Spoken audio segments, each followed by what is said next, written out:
If Arsenal win the quadruple, playing like Tony Pulis' Stoke? That's the question posed by talkSPORT's Adrian Durham. Our chief football anchor is backing the Gunners to go the distance at home and abroad.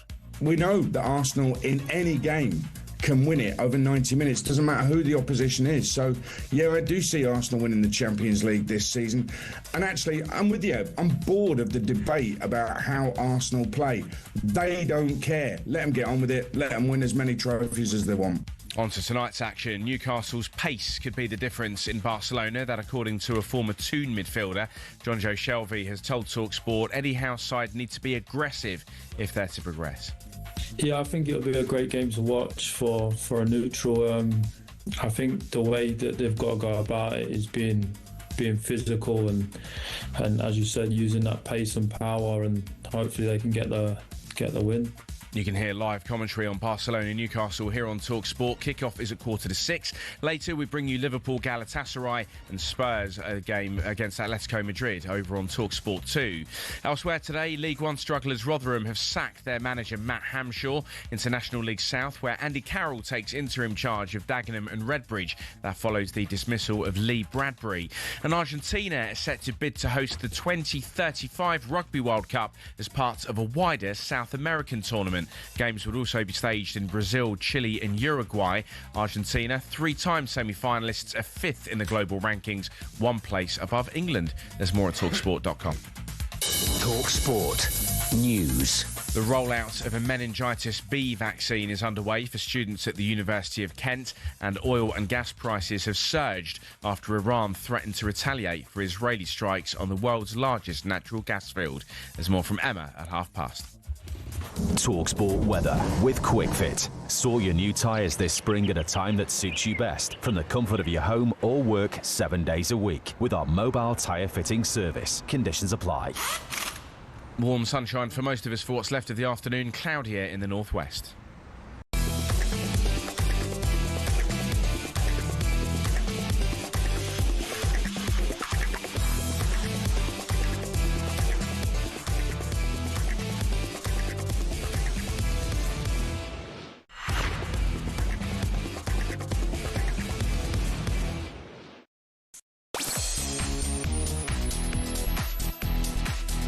Hello, good afternoon. Welcome to Champions League Drive on talkSPORT. Me, Andy Goldstein, and of course Darren's here again. It's Darren here, by the way, Darren Bent. Can't wait for that Arsenal chat. You right, Sunshine? I'm good, you? Very well, very well. But I think we've got a show for you today, we really do. It was a bad night for Man City and Chelsea as they were knocked out of the Champions League. Shaun Wright-Phillips will be joining us in the studio to discuss those games. Arsenal cruised through to the quarterfinals, and the quadruple is still on. Would winning all four be the greatest ever achievement in football? Oh, we got to ask that, have we? We'll also bring you all the build-up to tonight's action. And don't forget, this is the big one, well, part of the big one. We've got live commentary of Barcelona against Newcastle at 5:45 here on talkSPORT. Well, that can't be right, Goldstein, because you're on talkSPORT with Benny. Well, that means that if you're near the rest of Drive just today from 5:30, all you need to do is head to talkSPORT's YouTube channel and watch us there, or on your smart TVs. 5:30, the only way you can carry on listening is on YouTube. Over there, Bentley's going to bring us his top 20 greatest ever footballers of all time. Wow. Hard. And of course, you'll see the best of talkSPORT. Last 90 minutes of today's show on YouTube. All that and more on today's Drive Time show. You can get involved. 03717 223344.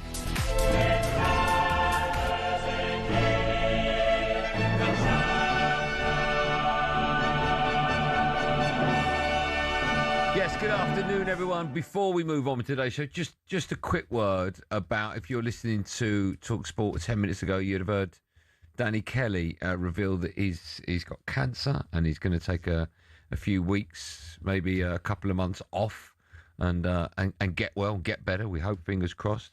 We only found out about this maybe half an hour before Danny announced it, so we are reacting to it as much as you are, which is a big shock. We wish Danny all the very best. He's one of life's good people. Good things happen to good people. So there's no doubt in my mind he'll get through it. But I think the message that Danny gave everyone, especially lads, that predominantly, I know there's men and women listening to talkSPORT, predominantly there's a huge number of men that listen to talkSPORT. And the reason I say this is, let's be honest, men are a little bit stupid, a little bit ignorant when it comes to lumps and bumps and going to the doctor. Women seem to be across it. but men aren't. And I think the message that Danny gave out there at the end was, if you've got any aches and pains or niggles that are a little bit abnormal, get them checked out. Go to the doctor. I had a problem with my throat a couple of weeks ago. Like being a man, I thought it was the worst. But I got it checked out. I think it's so important, that message. And it's not talked about enough. Guys, check your testicles. Genuinely, you could be saving your own life here. Just have a check of them once a week, once a month, whatever. Just make sure you do. I know it's a taboo subject. I don't really care if it saves someone's life. Do it. So if you've got any problems, the message from Danny Kelly is and will always be, boys, guys, go and get yourselves checked out if you just think something's not quite right. And we wish everyone here wishes Danny Kelly a very quick and healthy, speedy recovery. Absolutely. Well put. Yes. Right. On with today's show. Are you all right? Yeah, not bad, you? I'm all right. I'm a bit tired, if I'm honest, because I knew the sun was going to be shining today. Yep. I knew that last week, so I booked golf. I was up about 6. Played possibly on the greatest course in the world at West Essex. Probably the worst I've ever played in my entire life. Listen to me quickly. Yeah? Are you going to get Beaverbrook if you're saying West Essex is the best?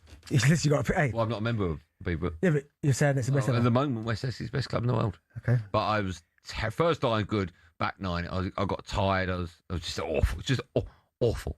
I'm sure you get paddle days like that where you just can't hit a backhand. Yeah. It was terrible. No, I played this morning, played well. You played, did you? Yeah, I played this morning, yeah. Nice weather, though. Isn't it really nice? It was nice yesterday. You're indoors, though? Yeah, no, but still nice weather, innit? I'm just saying, Right. the weather's nice. Can you get outdoor paddle courts? You must be able to. loads. In this country, I mean. Yeah, there's quite a few of them. But right. obviously they're empty at the minute because, don't get me wrong, if only I could play outdoors and I could only get a game outdoors, I'd play outdoors. Yeah, I know you would. But I've now played indoors. It was very nice. But yeah, other than that, it's been good. Okay, obviously I wasn't here yesterday. Obviously, God rest her soul, was at my nan's funeral. Okay, we didn't mention that on the show. Yeah. How was the day? Tough day? Yeah, it was. It was emotional. My mum's mum passing away, 90 years old. Yeah, it was tough. So it was a funeral yesterday. But it almost turned into a celebration. I think that's how she would have liked it. Because even like yesterday, the weather, beautiful yesterday. Yeah. Sun was out as well. So, yeah, it's... tough day for everyone. It was a tough day, yeah. But as I said, the way it kind of ended with the celebration, everyone smiling and telling stories about Nan and stuff, it was nice. Good. It was really nice. Good. Okay. And then I got home and watched Arsenal. Well, we'll talk about that in just a moment. I should point out again, we've got Shaun Wright-Phillips join us in the studio for 30 minutes. Do you know him? I can't remember if I've met him or not. I think I have. I think I filmed something with him years and years ago. Lovely guy. Yeah. He's coming into the studio. You know him well? Righty? Yeah. Yeah. Is he righty? I don't think he can be righty. Yo, Shawnee. Shawnee, he can't be righty. SWP? When we were with Bradley, yeah, SWP. When we were with Bradley over in the States, again, I think I mentioned he can't. There is only one righty, right? No. I'd call Shawnee righty, but No. I'd call Shaun probably Shawnee. Shawnee, okay. Yeah. And Bradders. Yeah, there's only one righty, so he'll be coming in a bit later on. And of course, we are gearing up to another busy night of football in the Champions League on talkSPORT. If you missed my announcement at the top of the show, just to let you know, at 5:45 on talkSPORT, we've got live commentary of Barcelona against Newcastle. And that means that from 5:30 today, our show, if you want to keep listening to Drive, the only way you can do that is by watching us on YouTube via either your tablet or the tile on your telly, your smart telly. I don't really understand that. But anyway, if you've got one of those clever tellies, you can click a button and watch us on that. How about that? Nice, beautiful. We're going to start with your team, annoyingly, Arsenal. And their quadruple hopes are still on. Brilliant. So, would it... Ugh, I can't say it. You're going to have to ask that. I can't say that line. It's vile, that line. So, would it be the greatest achievement of all time? Well read by Rice. Rice coming forward. Right-footed effort. Oh, and he's in. And that'll be that. Arsenal are going to be in the Champions League quarter-finals. The opportunity is there and it provides itself with an outcome, then there's really an opportunity for Arsenal to win 2 or 3. They probably are favourites because of the side of the draw they're on. You'd expect them to get to the final. We know that Arsenal in any game can win it over 90 minutes. Doesn't matter who the opposition is. They're right in the thick of this Champions League. They're going to be tough to beat over 2 matches, this Arsenal team. Yeah, Arsenal's quadruple is still on after a 2-0 win at home to Leverkusen last night. And that saw them win 3-1 on aggregate. Means they were now Sporting in the quarterfinals of the Champions League. Their boss, Michail Antonio, spoke to the media after the game, said he was delighted with his side's performance. And we started the game so well. I think we were a threat from every angle. Their keeper, as you said, maintained them in the game, I think. And we needed a magical moment from Epps to score a wonderful goal. a wonderful strike to give us the lead. And in the second half, we have periods of domination, periods where they dominated us because they are really good side and they are really good in what they do. And again, Declan's actions opened the opportunity to go and win the game and the tie. And unfortunately as well, we had 4 or 5 situations where we should have probably scored the third one and put the game to bed. But overall, I think we fully deserve to be in the quarterfinals. You did. I have to agree with him. You did fully deserve to. We'll talk about the game in just a moment. I just would like to pick your brains on the David Raya distributing the ball out of the penalty area. Honestly, all right. No, hold on. And clearly letting go of the ball outside the area, right? Now, you got away with it, and these things happen in football. Why VAR didn't check it? Why it was clearly outside. Absolutely fine. Yep. But has anyone got Martin Keown's take on that yet? Whether or not that was inside the box? Yeah, listen, it was outside the box, but it was. Of course, these things happen, and I don't know. Is that a red card? If you handle the ball outside, would he have gone? It wouldn't have been. He'd been a yellow. But either way, right? Sometimes you get a bit of luck. Yeah, and sometimes you don't. Arsenal have had it a number of times. What I was going to say was, last night's game, you didn't need any luck, right? I did think that they were going to put up more of a fight, and probably the reason they didn't is because it pains me to say it. I thought Arsenal were fantastic. You thought all English teams were going to go out this round, didn't you? Yeah, probably Arsenal were the one I deep down knew they weren't. I think everyone else will. I don't think. Liverpool go for it, I think. I don't think they will. But sorry, and it pains me to say it, and you're more than welcome to cut him whenever you want because I'll be picking up Arsenal. Yeah. Oh, fine, okay. Yeah, it's fine. No, they were brilliant last night, Arsenal. When I say brilliant, I thought Leverkusen moved the ball quite well, and the goalkeeper had a worldie. I mean, he was saving everything. I was thinking, is it going to be one of them nights where you get sucker punch at the other end, and then Eze comes up with, oh my goodness, what a goal that is! Like technique, bang. And in the end, it's quite comfortable. Obviously, goal disallowed for handballs. Well, they got that one right, VAR. But no, it was decent. I mean, Declan Rice's goal was lovely as well. I thought Arsenal looked like they were in control. And that was the thing with Leverkusen. As well as they moved the ball, they looked a bit toothless. Like, I wasn't really worried about them really hurting Arsenal in terms of scoring a goal. I thought, yeah, they moved the ball nice and it looks quite pretty and looks quite nice, but I just felt like they lacked that ruthlessness to really go and really hurt Arsenal. It was just about how many could Arsenal win by. But yeah, it was good. I mean, they've had some tough tests beating Atleti 4-0. They beat Bayern 3-1 in the group stage. But you almost feel like, with the Bodo Glimt result, oh my goodness, I didn't see that coming. No one saw that coming. Arsenal have got a great opportunity now. You can't disrespect Sporting, good side. I mean, Arsenal played them last year in the Champions League. I'm pretty sure I beat them 6. I think it was last year in the Champions League. But no, they played really well last night. But Eze, this is one of those examples where, and I've said to you before on a number of occasions, footballers need rhythm. And regardless of how he's playing Eze, just keep playing him. Keep giving him the minutes, and eventually things like this will happen because he's a special talent. And that goal there was, oh my goodness. Great. I thought Declan Rice took his goal brilliantly. He played really well again. I did think that Saka had a poor game again. Oh, do you know, it's not even so much poor, right? But it's just greedy. A little bit greedy, and he's bordering on a little bit desperate in terms of some of the shots he shoots when he shouldn't. He should pass it a couple of times. But listen, last night was a little bit difficult for him because they were doubling up on him defensively.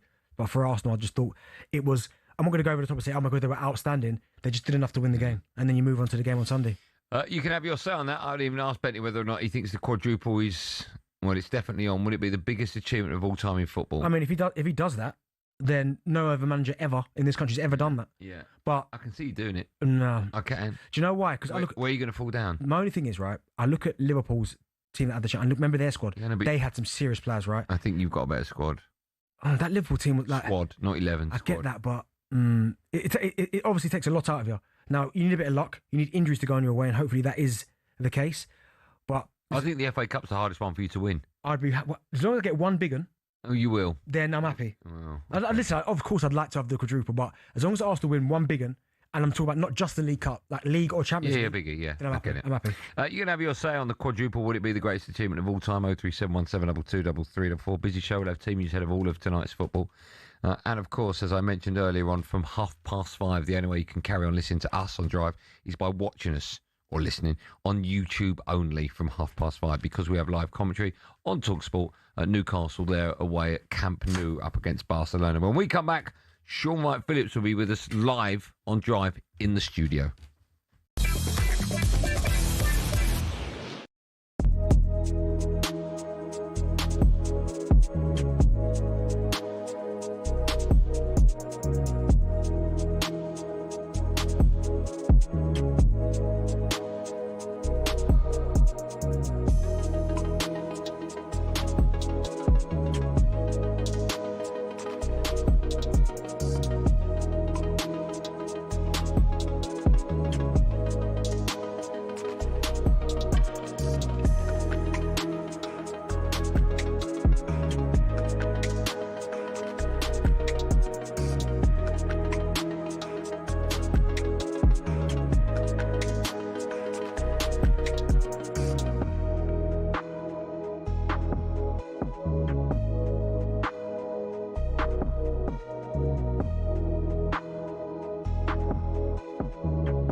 I mean, many notes of caution coming in at this stage. Thierry Henry, he was saying, I was there when Rooney did it, and when someone told me he was going to have the career that he had, I would have said, well, maybe. He says, it's a challenge not just for Arsenal, but for English football. Let's not get overexcited. I mean, there's an element of, hang on. Let's just be careful with this boy. Yeah, I mean, you should be careful with all young players. I mean, ironically, they've got another kid coming through in the under-13s called Luis Moniz, who's potentially even better than Max Dellman. They've got a conveyor belt of these kids coming out of Arsenal for some reason or another. But insofar as he is concerned, listen, he is. If they can shut out the background noise, I mean, I saw his father having a go at a coach, and it seems to me that there's a very strong family unit, as there was a strong family unit around Jude Bellingham. Yeah. So if you can get the right people around you, the biggest challenge for this kid is that he is not distracted from his football and does not have the wrong voices around him that are creating chaos between him and the club, him and opportunities commercially and all that sort of stuff. Get him wrapped around the right sort of people. He's in a big club. One of the best things of being a good player in a big club is that big clubs don't... If you're a young player, it's a superstar in a smaller club. I had it with Victor Moses. I had it with other players that were really significant players. And there's always the bigger clubs are circling around. There ain't many bigger clubs than Arsenal. So with due respect, they've got him in the right space because they're a big...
Bit of clapback, yeah? Is that what counts, yeah? Like Jack's been going down your Spotify playlist. Blowing the budget. You're listening to Champions League Drive on talkSPORT. Me, Andy Goldstein, Darren Bent. A reminder that from 5:30, if you want to carry on listening to Drive, you can only do it on YouTube. That's just today because we've got live commentary on talkSPORT. Newcastle, they head to Barcelona. Still to come, we'll be looking ahead to another huge night for the English sides in the Champions League. But now, live in the studio, we're delighted to be joined by this man. Shaun Wright-Phillips. Oh, what a stunning goal! It just gets better and better for Shaun Wright-Phillips. And Shaun Wright-Phillips again tries his shot. How about that for a goal? Brilliant! Superb goal from Shaun Wright-Phillips. Yes, we are delighted to be joined in the studio by former Chelsea, Man City and England winger Shaun Wright-Phillips. Hello, Shaun. What's happening, Andy? How are you? Shawnee. Good to see you. Good to see you. Thanks for you're joining us for the next 6 hours. Is that right? Don't know. Got... On your clock, maybe. Not on my payments. How are you? You all right? You well? You look good. Everything all right? You're well? Yeah, I'm good. I really need to ask you a question though. Oh, okay. All right.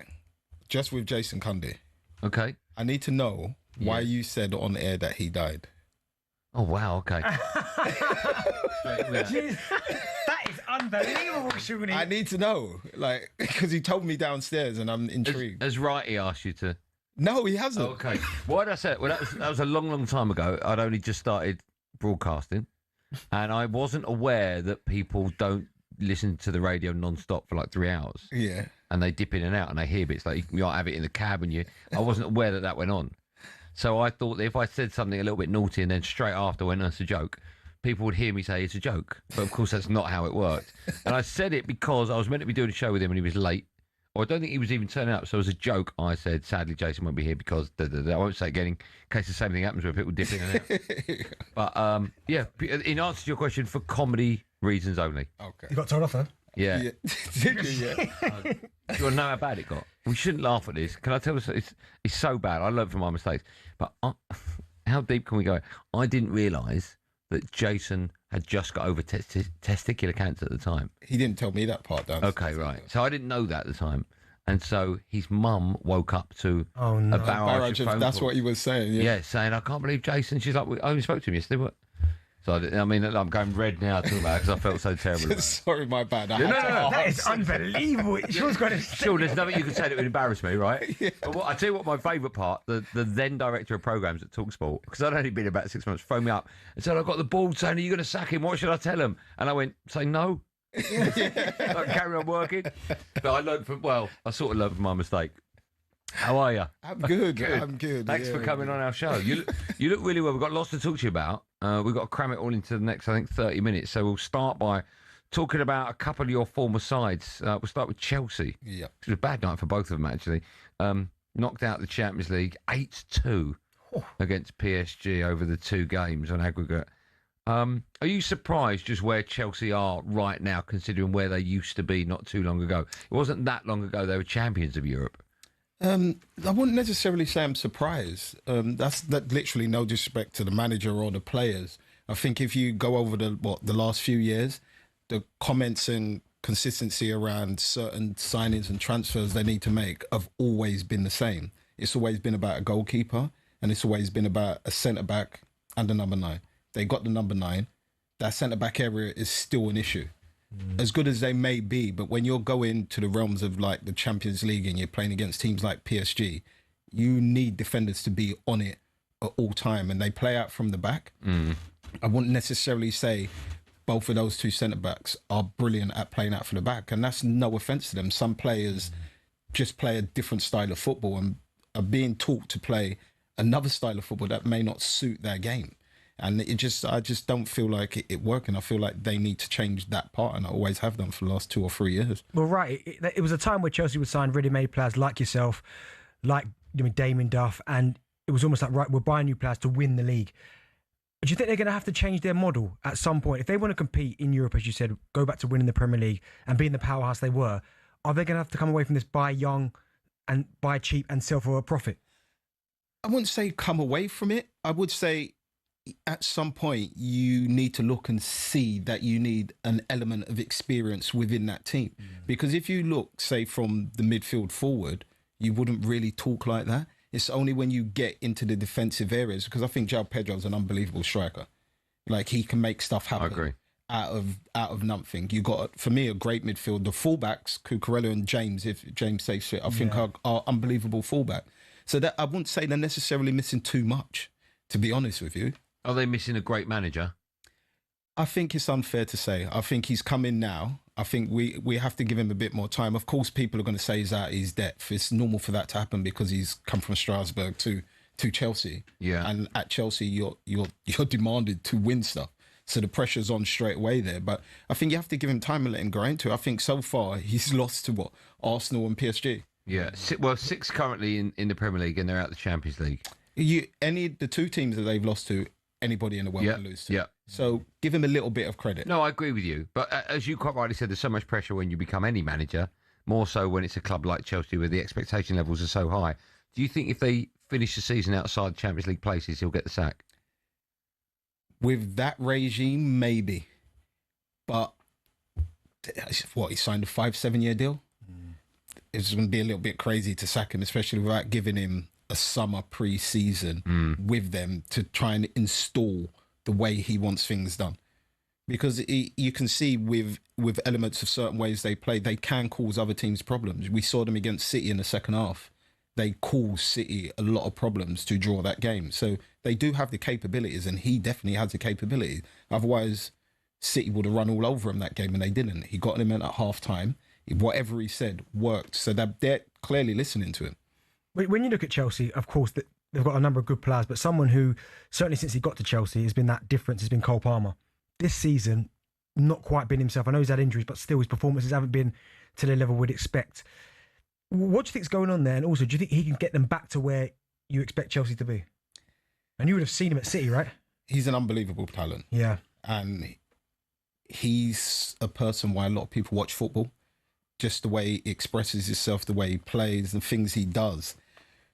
But I think when he first goes to Chelsea, at that point, I don't think anybody's scared of Chelsea. So there's a lot of spaces in between the defence and the midfield. Now teams are coming up to Chelsea saying, well, these guys can hurt us. So the further away we keep Cole Palmer from the goal, the less likely it is to cause a problem. So the time of him getting that ball in those spaces more frequently is kind of trimmed down to he doesn't get that frequently. Yeah. So he drops deeper and deeper, which is what every defence wants. He's miles away. And I think when they find a way to manipulate the game so they can get him into those key areas, he will just affect the game he always has done. Just a quick one. We've got to go to a quick one about Liam Rossini, going back to it. So Chelsea's main aim will be to get back to winning the Premier League and Champions League. Is he the man to bring them a Premier League title? You never know. I think, like I said, you have to give him time. I think there's a lot of surprises in football, especially in terms of that manager realm. And I think he's been lucky enough to get that opportunity, because those opportunities don't come around that often, especially for young managers that have no ties to Chelsea, effectively. And he's been gifted it. And like I said, if he goes into the Premier League next year, not losing, apart from a couple of teams, he's going to be there or thereabouts. Okay. We got you for another 15 minutes, maybe a little bit less. You're going to be telling us your ultimate former teammate five-a-side teams, all right? Have you picked it? What's going to be hard? Is this news to you? It changes all the time. Okay. Because I like to give everybody a run out. No. Bet you're getting a run out. Maybe you need I ain't even getting a run out. Maybe you need someone to cut the oranges. Time a bit, no Googling. We want to know, who did Shaun Wright-Phillips come on for when he made his England debut back in 2004? Don't answer it, but you know the answer. I was just about to say it. Okay, you think you know it. Okay, don't answer it, but you know it? Yeah. Okay. The answer to that and more from the wonderful Shaun Wright-Phillips right after this, live and drive on talkSPORT.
Ruben Amorim was a winning manager, but clearly not the right fit for Man United, irrespective of the fact he was a European winning manager because he won the Portuguese league. Right. So I'm kind of with Roy, but in the... You're with Roy.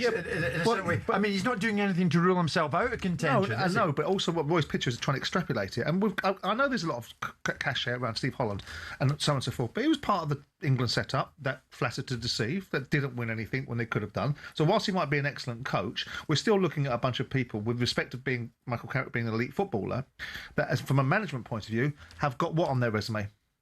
So it's part of the conversation, not the only part of it. But if Carrick goes to the end of the season and United finish third, or even, dare I say it, catch City and finish second, then there's going to be a clamour of people suggesting that he's proven himself, that he's had 18, 19 games, and out of that 18, 19 games, or however many he's had, he's done X, Y, Z.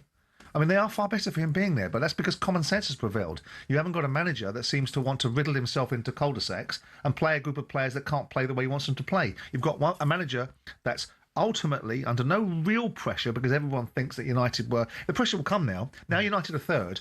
Now the pressure's now, because everyone's going to expect... United fans are going to go, you better finish inside the top four now, because you're there now. But yeah, I take on board what Simon's saying, Martin, but if he secures Champions League football for United, what exactly is going to rule him out? Yeah, What's going to rule him against? I get it. I do. Roy's a respected voice, and I do take the point that this group are pretty well the same group of players. finished quite low down the table.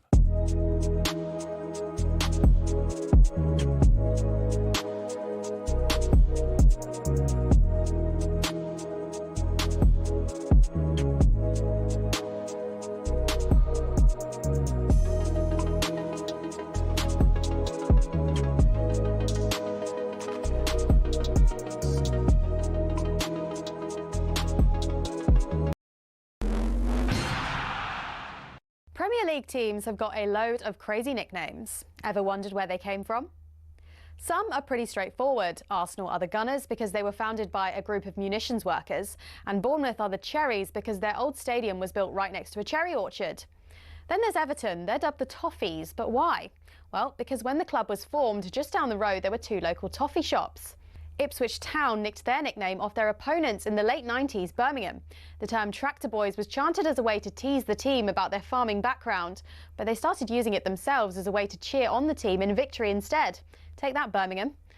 Let's head to Leicester, famous for more than just a red, orangey cheese and Jamie Vardy. Leicestershire's also the birthplace of fox hunting, hence the Foxes. Crystal Palace's nickname came from an extreme makeover. They were having a nightmare run in the 70s, and when they were relegated, their manager, Malcolm Allison, wasn't having it. I know what will make us better, he thought, a new nickname. The Strong and Deadly Eagle sounded like a pretty good bet. And there's more to that story. Brighton used Palace's nickname to inspire their own. Ooh, a bird, they thought. Let's just pick a different one for us. And so, in a heated match between the two teams back in 1976, when Palace fans began chanting "Eagles, Eagles," Brighton fans had the perfect reply: "Seagulls, Seagulls." So next time the away end's chanting their crazy nickname, you'll now know exactly where it came from.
Right, Central C, yeah? This is talkSPORT, me, Andy Goldstein Darren Bent, alongside we've got in the studio with us Shaun Wright-Phillips. A reminder that from 5:30, if you want to carry on listening to Drive just today, the only way you can do it is simply by going over to YouTube, because on talkSPORT we've got live commentary of Barcelona against Newcastle United.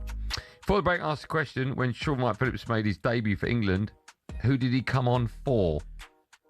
Who was it? I'm allowed to say now? Yeah. David Beckham. No, it wasn't David Beckham. Wasn't it? My debut was in Ukraine. Yes, right, in 2004. So 2 subs were made at the same time then? I haven't got that info. I just know you didn't come on for Beckham. Who did you high five on the side? Yeah. David Beckham gave me a speak. He said, "Good luck when you went on the pitch," he said to me. Okay. Who else was coming off? I can imagine Crouchy came on with me. Right. So it would have to have been a striker. What I would have thought. Yeah, I'll give you a clue. We've all got one. Pardon? We've all got one. All got striker? No, we've all got his surname. So, okay, Owen, Heskey, Defoe. We're on a striker, by the way. Cole. But the other sub was Crouchy. I haven't got that information. It's just, who did you come on for? And we've all got one. Midfielder. But. Nicky Butt is the answer. Well, it's obviously not, if he's saying it's not. Well, it obviously is. Beckham came on. Beckham said to me, "Good luck, you deserve it." Right. He whispered Jack's just checked it, and it was Nicky Butt. But if Jack's checked it, I mean, you could have come on for Bobby Charlton in Jack's world. I mean, but that's what I'm going with. All right. Right, it was against Ukraine, right? Yeah, it was. Yeah, you get no points for that. Still what come about the fact that I scored? Okay, we'll talk about that. Yeah. Do you remember all your goals? Do you remember Bentley remembers every goal he No, scored? I don't remember all my you goals. Don't? I just remember that one. Okay, go on. Talk me through it. What happened? Just came on and did the thing, innit? No, I remember getting the ball like near the halfway line. And you know, when Bennett will tell you, sometimes like they just don't encroach the space. When I turned, the gap was just there. And every time I run further, the distance was still the same. And then I got into a position around the box and I was just basically one-on-one. And I remember taking it in a little bit and pushing it out wide and just trying to hit it across the face of the goal, and it went in the bottom corner. Very nice. I like the one against United. That's the one, man. What one? What one? Oh, yeah, the 4-1 game. Yeah, 4-1, yeah. I love that 4-1. It's not my favourite goals against Arsenal, you know. Oh, but it is. That was a banger, by the way. That Highbury, yeah. Sure, let me ask you this. Are you in control of your own destiny? I know what's coming there. I like to feel like I do. Okay, so I have to let you go now. But if you're in control, I'd quite like to keep you for the next 4 minutes so you can talk me through your five. Oh, can I not? Your car's waiting for you. I can get the five-side team out quickly. Do you want to do that? You've got 9 seconds. All right. So, okay, cool. You're going to do your ultimate five-side team of players you've played with. Peter Cech. Okay. Michail Ferdinand. David Silva. Wayne Rooney up top. And Joel Cole. All right, nice. Get out. See you later, guys. I wish we could have more time here. I wish you could have more time here. The next time. Yeah. Next time, Well, thanks for coming in. Thanks for having me. Where you going now? You got another gig? Yeah, another job. Paid gig? Just talking again, ain't I? Yeah, but paid. Is it paid? You cash it out? Just depends, isn't it? Okay, all right. I've got to let you go. See you later. Nice to see you. Right, Benny, I'll speak to you, right? See you on Sunday. Nice one, bro. You go round of applause, please, for Phillips. Good work, mate. Yeah. I mean, we could have had this extra 90 seconds. Yeah. Thanks, man. Have a good one. Pull it. There you go. It goes. Very bizarre, but, you know, if people have got cars waiting, there's nothing we can do. Right, we were going to go to the phone lines, but we're not going to now, so you and I can just chat about whatever we like. Should we talk about Man City? We haven't talked about them yet. Yeah, I mean, listen, I watched the highlights. I didn't watch the game. Obviously, I was watching Arsenal, but again, I still felt that tie wasn't over. And then the Bernardo Silva... It was from the off, right? Conceding so early. Yeah, but then handball 10 men as well. But I don't know what... Do you know what? Do you think a player's right to handball in that scenario? Stop a ball going in? No. But then you are costing your side. Yeah, but I mean, the one I can remember more than anything was... do you remember Luis Suarez? Ghana. Uruguay, yeah. No, Ghana, yeah. Was it 2010? They missed that penalty. No, they lost in the penalty shootout. No, he put it over the bar, correct. That's right. Asamoah put it over the bar. That's right. So yeah, I think sometimes instinct just kicks in, doesn't it? And people fair VAR. I like the way he had his hands behind his back, yet he still shoved his arm. Yeah, but no, so it's been a weird one for City now because obviously now they're going to be playing less games than Arsenal, so that's a bit of a. But you know, a lot of people have said, it's over on Sunday. Arsenal win it easy. Arsenal don't win games easy. No, but you are looking amazing. No, but I would say we look amazing. We look you do very functional. The last couple of weeks, you've looked a little bit boring, right? I honestly, it pains me to say. I'll be honest. I thought you were exceptional last night. Yeah. You closed them down so quick. Yeah, but sometimes people make mistakes. Like, why are you playing out from the back when you've got a team that's pressing like that? Go a bit more direct. Yeah. I thought you thoughtless yesterday. Stuart is a goon and joins us now. Stuart, how you doing? You all right, guys? I'm good, man. How are you? Happy now. I've just finished work, but yeah. What do you do for a living? Roofer. So I'm on the Isle of Wight. Oh, lovely. Oh, right, okay. It's lovely, actually, at the moment. I bet it is. When the sun's shining, happy days, right? Sunshine, yeah. Sunshine. Go on, so you're a goon. What do you want to say, Stu? I'll just go back to what you guys were saying about the quadruple and what have you. And Bentley saying, like, one of the big ones. What would you prefer to have, the Champions League or the Premier League? I mean, as it currently stands right now, the Premier League. 100%. See, I totally agree with that. Totally agree with that. And signing of the season, I think Zubimende. What a player! Hold on. Your signing of the season or signing? Your signing of the season. Do you know what? Eze's made a difference. Yeah, I mean, Eze's been good. Zubamendi's obviously been thereabouts. Eze's been funny. I think the last few weeks, Zubamendi's looked tired. Yeah. I looked a little bit tired, but don't get me wrong, the influence he had because, listen, he came in for Partey, and I wasn't sure if that was going to be an adequate replacement, but he's been absolutely he's been superb. Just the last couple of weeks, you can tell he's a bit tired. But Arsenal's squad right now they're playing well. They're playing really well. Thanks for your call, Stu. Let's go to Reno. I think that's how you pronounce it. Reno. You got it right, guys. And actually, the Arsenal. I don't think they're going to do it. I don't think they're going to make it.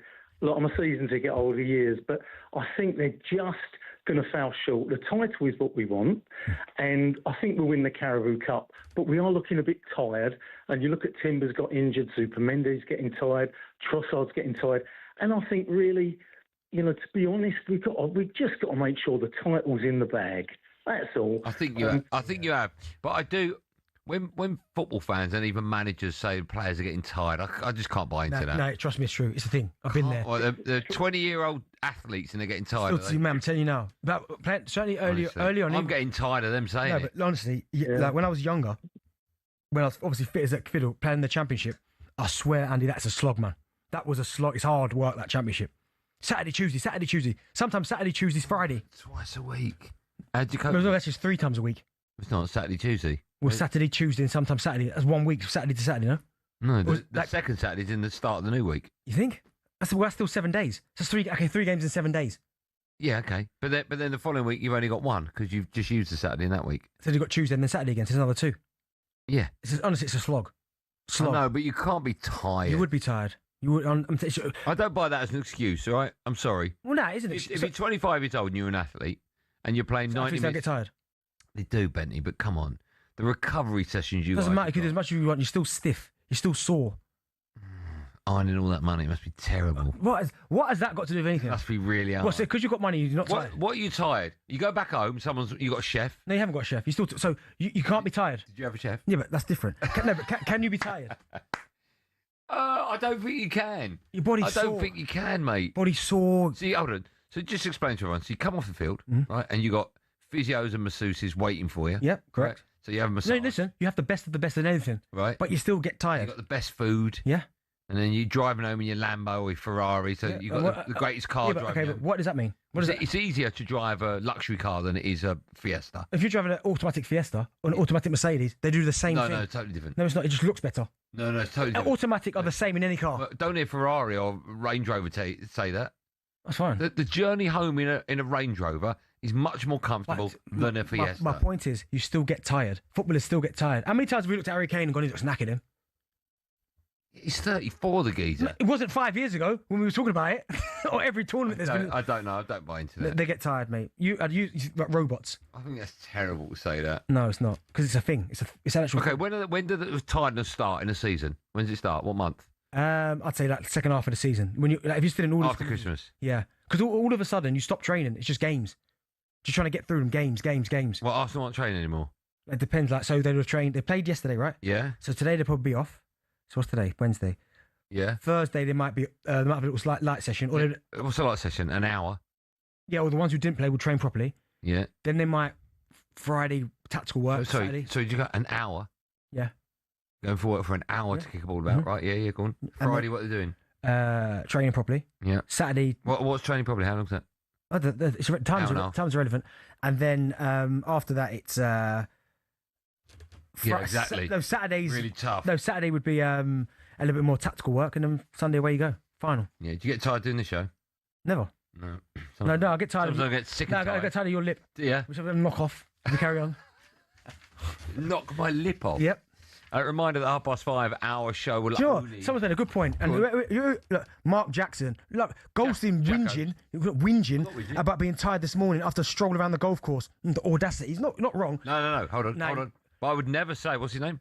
Mark, that wouldn't affect my performance. Everyone's saying it. Goldstein started today's show by saying he was tired. Yeah, but if you look at my performance today, it's unbelievable. He was crap, you said, because you're tired. Who? You just want to play golf. Terrible at golf. Yeah, but you said I was tired on the golf I'm not course. an athlete.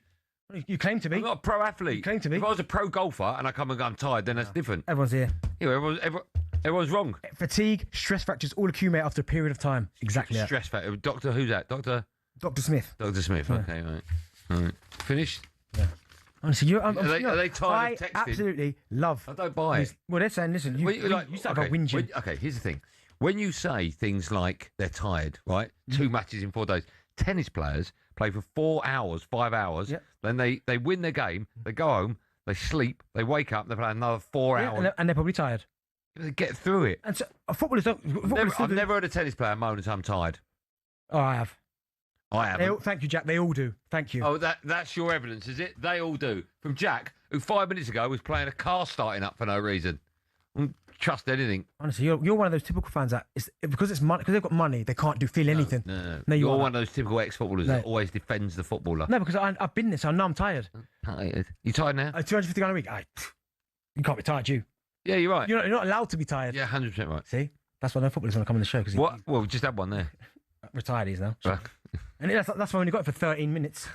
I think it was less than that. When we come back at 5 o'clock, we will be talking about all the games from last night and looking ahead to the ones tonight, the biggest night, Barca, Newcastle, Liverpool in action as well, and Spurs. Oh, it's a great night of Champions League football. A reminder that from 5:30 tonight, Drive Time will only be available to listen to or watch on YouTube, because at 5:45 on talkSPORT, we've got live commentary of Newcastle their way at Barcelona. More from me and DB.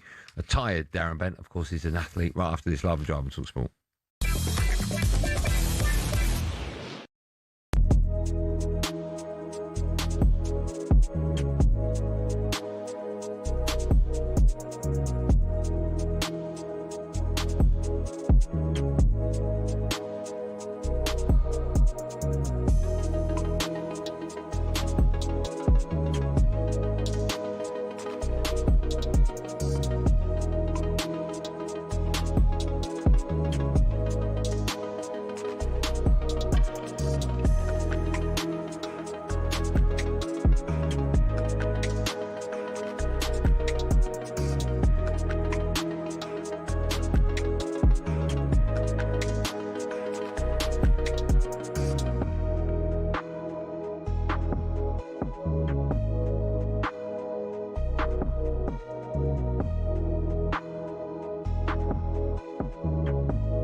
Andy is getting it tonight.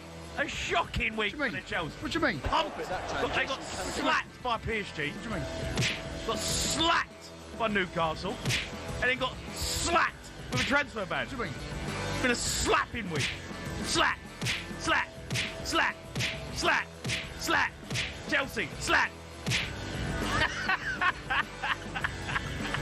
Get your calls in, you want to have your say. 03 717 22 33 44.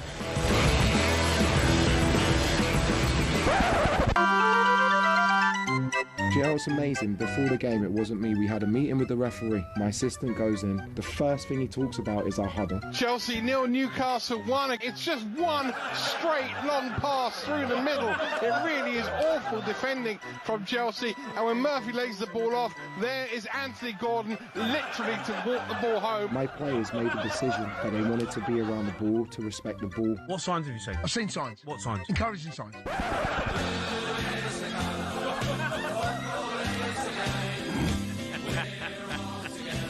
What's happening? Hello, mate. How are you? I'm all right. I've had better weeks. Yeah? What happened? Not gonna lie. What happened? Do you know when you know things are bad? Is where Spurs pick up a point and got beat by 5-2 in the middle. Don't worry about me, mate. And you lot have had a better week than Chelsea. Don't worry about us. What happened at Chelsea, That's mate? when you know things are bad. What's happened? Well, you know, it happens, mate. Bad weeks happen. No. That's a bad week.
Champions League drive on talkSPORT. Me, Andy Goldstein Darren Bent alongside to the camera. We'll bring you live commentary of Barcelona against Newcastle. It's live right here on talkSPORT. Remember that, of course, you can continue to watch our show, Drive Time, on the talkSPORT YouTube channel and Smart TV from 5:30. That's just today. If you want to carry on listening to Drive, it can only be on YouTube. Right, the teams for tonight's games are in. Joe Shannon is your commentator for that one. He has them now. Joe, good evening. Good afternoon, Andy. Newcastle looking to reach the quarter-finals of the Champions League for the first time in their history at the Camp Nou tonight. 5 changes from the win at Chelsea at the weekend. Just 1 alteration from the first leg 8 days ago. Anthony Gordon, the match winner at Stamford Bridge, starts up front in place of Willis Sula. So it's Ramsdale in goal, a reversion to a back 4 of Trippier, Chow, Byrne and Hall. Ramsey, Tonali, who is fit after illness, and Joel Linton in the middle. Ilanga and Barnes either side of Gordon up front. Bruno Guimaraes is still not fit. For Barcelona, Lamine Yamal is back in the team after starting the win over Sevilla at the weekend on the bench because of illness. Eric Garcia for Araujo is the only Barca change from the first leg. So Juan Garcia is in goal. Eric Garcia, Kubasi, Gerard Martin and Cancelo in the back 4. Bernal and Pedri holding, Yamal, Lopez and Rafinha behind Lewandowski up front. Really looking forward to this one, Andy. A little later on talkSPORT, 5:45 kickoff for Barcelona against Newcastle. Great work as always. Yeah, us too as well, Joe. A reminder, you just heard it there. We bring you live commentary of Barca v Newcastle. It's live right here on talkSPORT. You can continue to watch Drive Time on the talkSPORT YouTube channel and on your smart TV from 5:30 today. Right, time now for this. Paddy Power on talkSPORT. With Paddy's Super Sub, your new bet rolls over to the new player coming on. T's and C's and exclusions apply. 18 plus, begambleaware.org. After we do the Paddy Power, I'm going to read out a very nice text about recovery in footballers. All right, okay. Any bricklayers? Oh, there's loads in there now. Yeah, they're not our day's workers. No, of course not. Yeah, they're right. They're right. Oh, so do you. Proper workers. Time now for today's bet with the friends of Paddy Power. Let's welcome Ben Steele to the show. Steely. Hello. How are we getting on? Good, man. How are you today? Yeah, all good. How come it always blur out the background? Yeah, always worries. Lewis Richards does that a lot as well, doesn't he? Yeah. What's going on behind? Hang on, I can unblur it. I think somehow. This might go wrong. This might go wrong. No. There's a couple of pictures of some hills and stuff my partner put up. So, I'll tell you what. I never thought I'd say this, Ben, but can you blur it again? Right, thanks for coming on. We are talking about a huge game in the Champions League tonight. Spurs host Atletico Madrid. Can you remind us how the bet builder works, please? Yeah, sure. So it's the 5 selections, one each from each of us, one from your producer, and then one which is the most popular pick from the Paddy's punters so far today. If we manage to get that a winning bet there, we'll be donating all the winnings to the Attitude Foundation, who do a lot of great stuff with the LGBTQ community. Brilliant. Right, it's a 5-leg bet. These are our picks. I've gone for Atletico Madrid to win the game in 90 minutes. Yeah, I assume you sort of watched last week's game and are basing it off that. The Spurs were fairly positive, I guess, at the weekend. They got their first point under Igor Tudor, but to be honest, if I was a Spurs fan, I'm not sure if there's any team I'd rather be chasing the game against less than Atletico Madrid. Weirdly, Atleti are actually slight outsiders on this. I was a bit surprised when I saw that. So a single, if you want that on Andy's selection, is 17-10 on its own. Yeah, I've gone for both teams to score in this game because I don't think it's going to be as open as the first leg, but yeah, I've gone for both teams to score. Yeah, look, I think that ties in quite nicely. And I had a look back at Atleti's Champions League run. There've been 20 goals in their last 3 games. Obviously, 7 of those coming last week, and their 4-0 loss to Arsenal in the group stage is the only time where both teams to score hasn't come in. So I think I quite like that one as well. I might have picked that myself if you hadn't got in there before me. Right, we'll find out what you're picking in just a moment because it's time now to find out what our producer Joe has gone for. He's gone for Solanke to have 1 or more shots on target. Yeah, like off the bench to score in the first leg. Richarlison suspended because he picked up a booking in the first leg as well. So I expect he's going to lead the line. He's had at least 1 shot on target in 3 of his last 4 games. And if they're going to do anything, they're going to need him to be firing. 3 down, 2 to go. Next up, the people. They've gone for Julian Alvarez to have 1 or more shots on target. Yeah, another goal scorer from the first leg, and he's been great in the Champions League. He's set a record for goals and assists for Atleti the other day when he scored 2 and set up 1 there. If Spurs are going to be chasing the game, you'd expect him on the counter. He'll be in a good spot. The last one is yours. What are you going for, Ben? Yeah, so obviously I wanted both teams to score, but I've had to go for over 2.5 cards in the game. There were 5 Spurs players booked in the first leg. Obviously, Richarlison, one of those. And there's been at least 3 cards in all of Atleti's games in the Champions League. They're the master of the dark arts, although maybe Spurs and North London rivals Arsenal might have something to say about that. And the referee is averaging just under 5 cards a game this season in the Champions League as well. So I'm expecting him to be a busy man. Okay, what odds is 2.5 cards, over 2.5? That is 2.9. Sorry, 2 to 9, sorry. 9 to 2 on, okay. Can you just confirm the BetBud Insurance odds and value trading bet one more time, please? So the odds there come in at 8 to 1. So if we're lucky enough to find a winning bet, we'll be donating £90 to the Ask Hughes Foundation. And a quick reminder that the Solanke and Julian Alvarez player-specific picks are subject to our super sub. So if they come off, the player who comes on, the bet will roll over to them.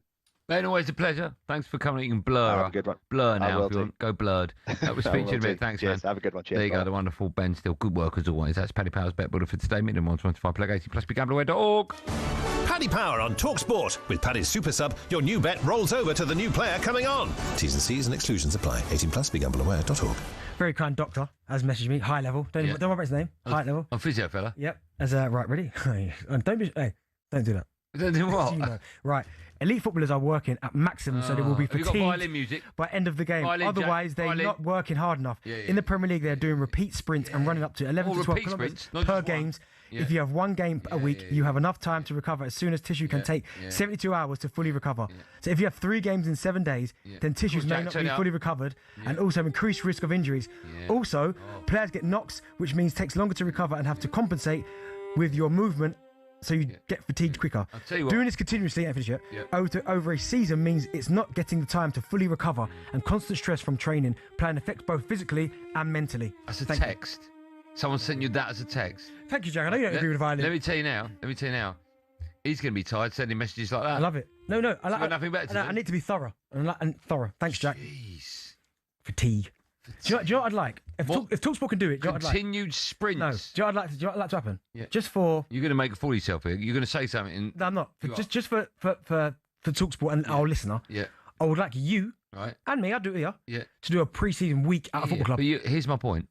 I'm not a professional footballer. Neither am I. I know, but they are. No, but we'll do it. But my point is them. No, we'll do it. Okay, fine, but that's nothing to do with my argument of a 25-year-old... It is. We will do it. A 25-year-old athlete. Yeah, you're... No, the numbers around there, boy.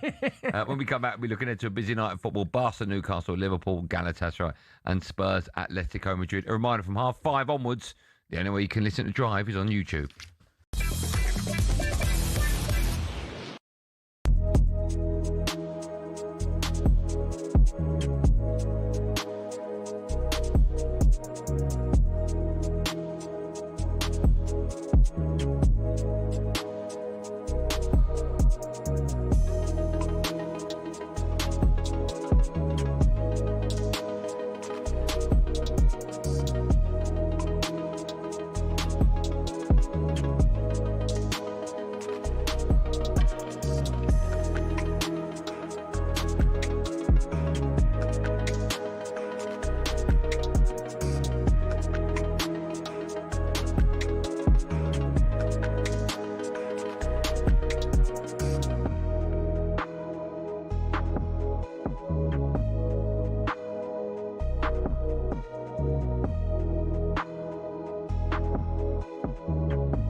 Chelsea handed a suspended transfer ban and fined £10.75 million after secret payments to players and unlicensed agents helped facilitate transfer deals in the Abramovich era. So many people are suggesting here this morning that Chelsea have, in their own eyes, got off with one. Of course, Stefan is with us, and in his words, Stefan, you have said you feel the punishment handed to Chelsea is extremely lenient. But Simon, can I put this to you? How isolated do you think this was? Illicit payments to players and agents to facilitate transfers. Was this just Chelsea? I would doubt it. My nose tells me that it's not necessarily an industry standard practice, but notwithstanding that, I still think there's lots of people that operate in certain ways within football that I've seen and been privy to. And my nose tells me that it wouldn't be just isolated to Chelsea. I mean, the reaction to it, if I was in football now and it was my Crystal Palace had been, I remember getting promoted to the Premier League and been summoned to a meeting by Philip French, the head of comms, and Richard Scudamore to advise me how they expected me to behave in the Premier League, which I told them to blow them out their arse. So I would have probably been full of outrage at the same time as a balanced commercial mind, knowing that the big six are in part the value in the Premier League. So the balance between this outrage about their inappropriate behaviour would also be in the commercial reality of the value that they add to the league. So, you know, I'd have a bit of both in my mind. But listen, inherently, the liabilities to operate in a certain way have to be governed and be enforced by those that are in positions of influence.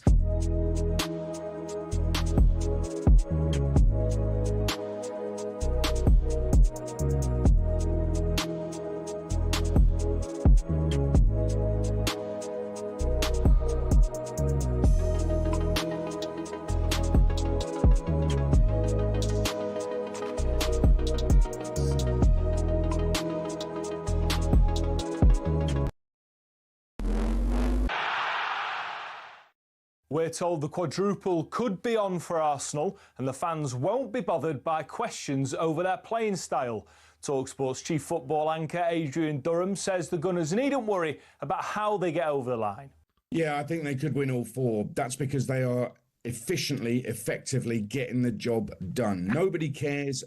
As an Arsenal fan, none of them care about how they get the job done. They just want to get the job done. They don't care that they're like Pulis's Stoke. talkSPORT's Danny Murphy says the success of Mikel Arteta's season won't be measured by whether they win all four competitions. If Arsenal win either the Premier League or the Champions League, the season's a success.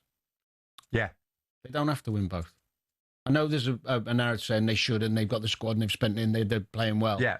If they win either... If it ends up just the Premier League, it's still a big success, right? Or the Champions League. Next up for the Gunners, the Carabao Cup final on Sunday, which of course is live here on talkSPORT. Now, the Senegalese government have accused African football's governing body of corruption. Some bookies have paid out on a Morocco win after the result of the Africa Cup of Nations final was overturned. Journalist and barrister Asasu Abayuana hopes the sorry saga serves as a lesson for everyone in African football. I have shouted and written and talked for years and years about appalling governance and the consequences of appalling governance. Unfortunately, I've been ignored. I've been targeted by some people who are within the football system because of what I say. But now the chickens have come home to roost. He reckons the Court of Arbitration for Sport will reverse the decision, though. Into League One, Rotherham have sacked manager Matt Hamshaw and replaced him with Lee Clark until the end of the season. Meanwhile, Andy Carroll has taken interim charge of Dagenham and Redbridge following the dismissal of Lee Bradbury. There's more on all these stories on the website talksport.com.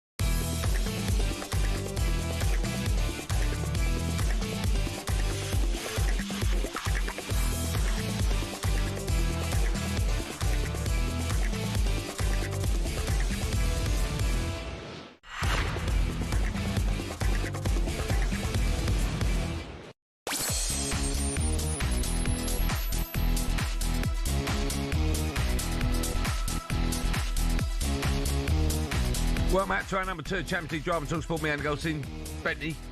Please look at this donut on YouTube. Good, thanks. I can see him now, yeah. Yeah, you.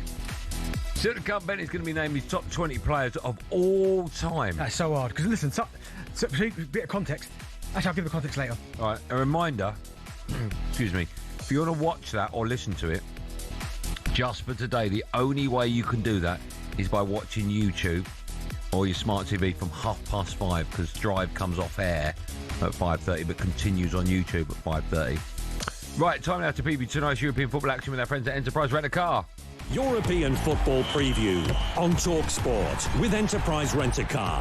Whatever it is, we're here for it.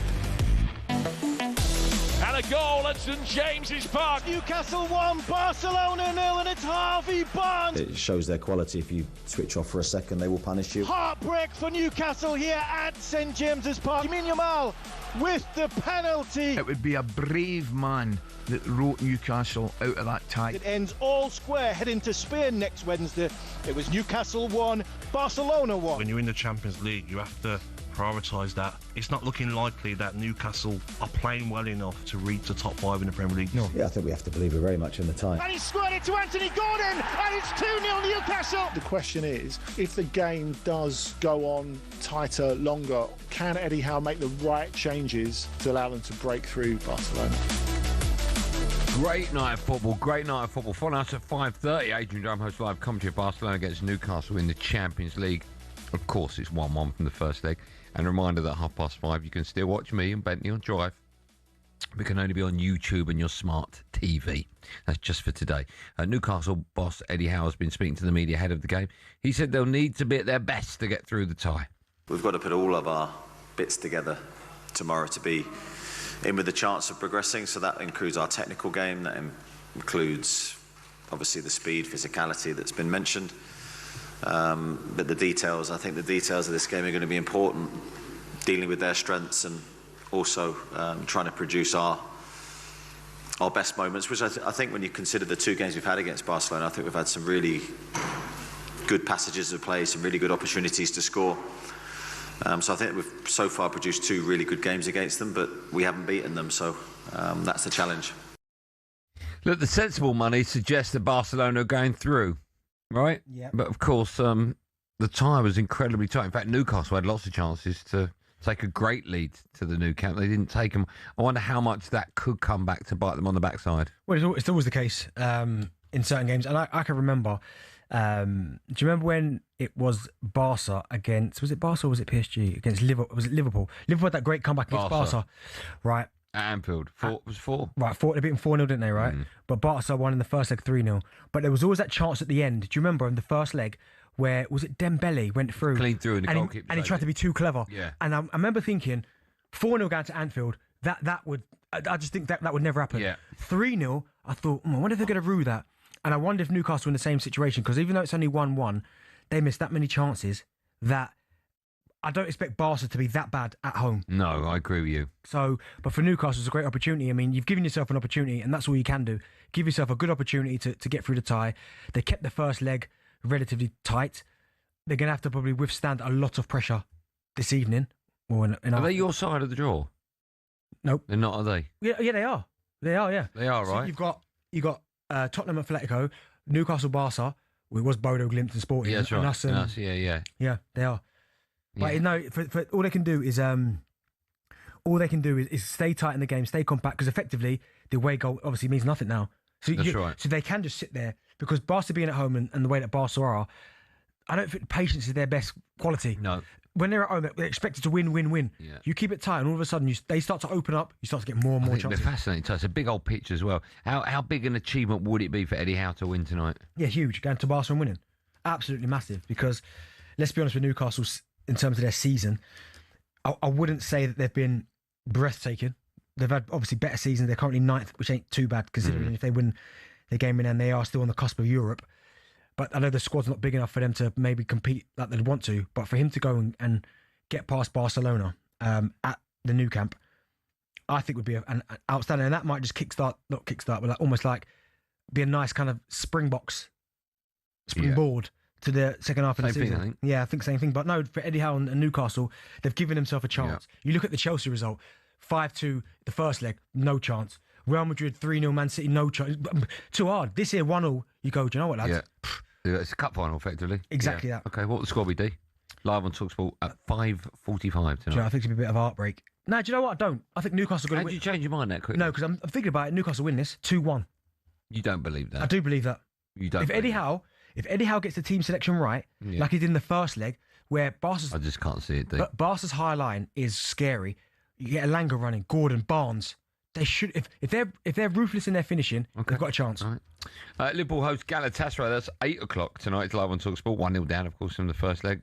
Liverpool gaffer Arne Slot has been speaking to the media. He was asked about his side being booed off after drawing against Spurs at the weekend. People have told me when I came here that if I think you mean it was also towards me. I don't know if you mean that, but when I came here, people have said to me, this club is different than other clubs. They will support the manager for such a long time. So the moment, if it's true what you're saying, I don't feel this at all, but you are supposing something, then I must have done a lot of things wrong, and that's never a nice feeling to have.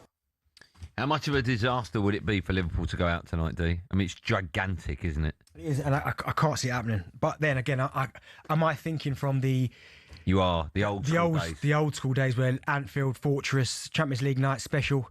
Maybe I'm thinking it from that side of things, but I just think Liverpool at home against Galatasaray, I can see them winning this one. Like, listen, Galatasaray are a good side. Won their last 5 games in all competitions, so they're on good form. Are you watching their weekly games? What? Galatasaray? Yeah. One of the channels? Yeah, I do. Yeah, What have you got? Super League Plus. You've got that, have you? Yeah, Super League Plus, yeah. How do you subscribe to that? It's an app. Oh, right, okay. Yeah, it's an app, is it yeah. expensive? No, it's $6.99. Oh, that is good value. Yeah, for a month, yeah.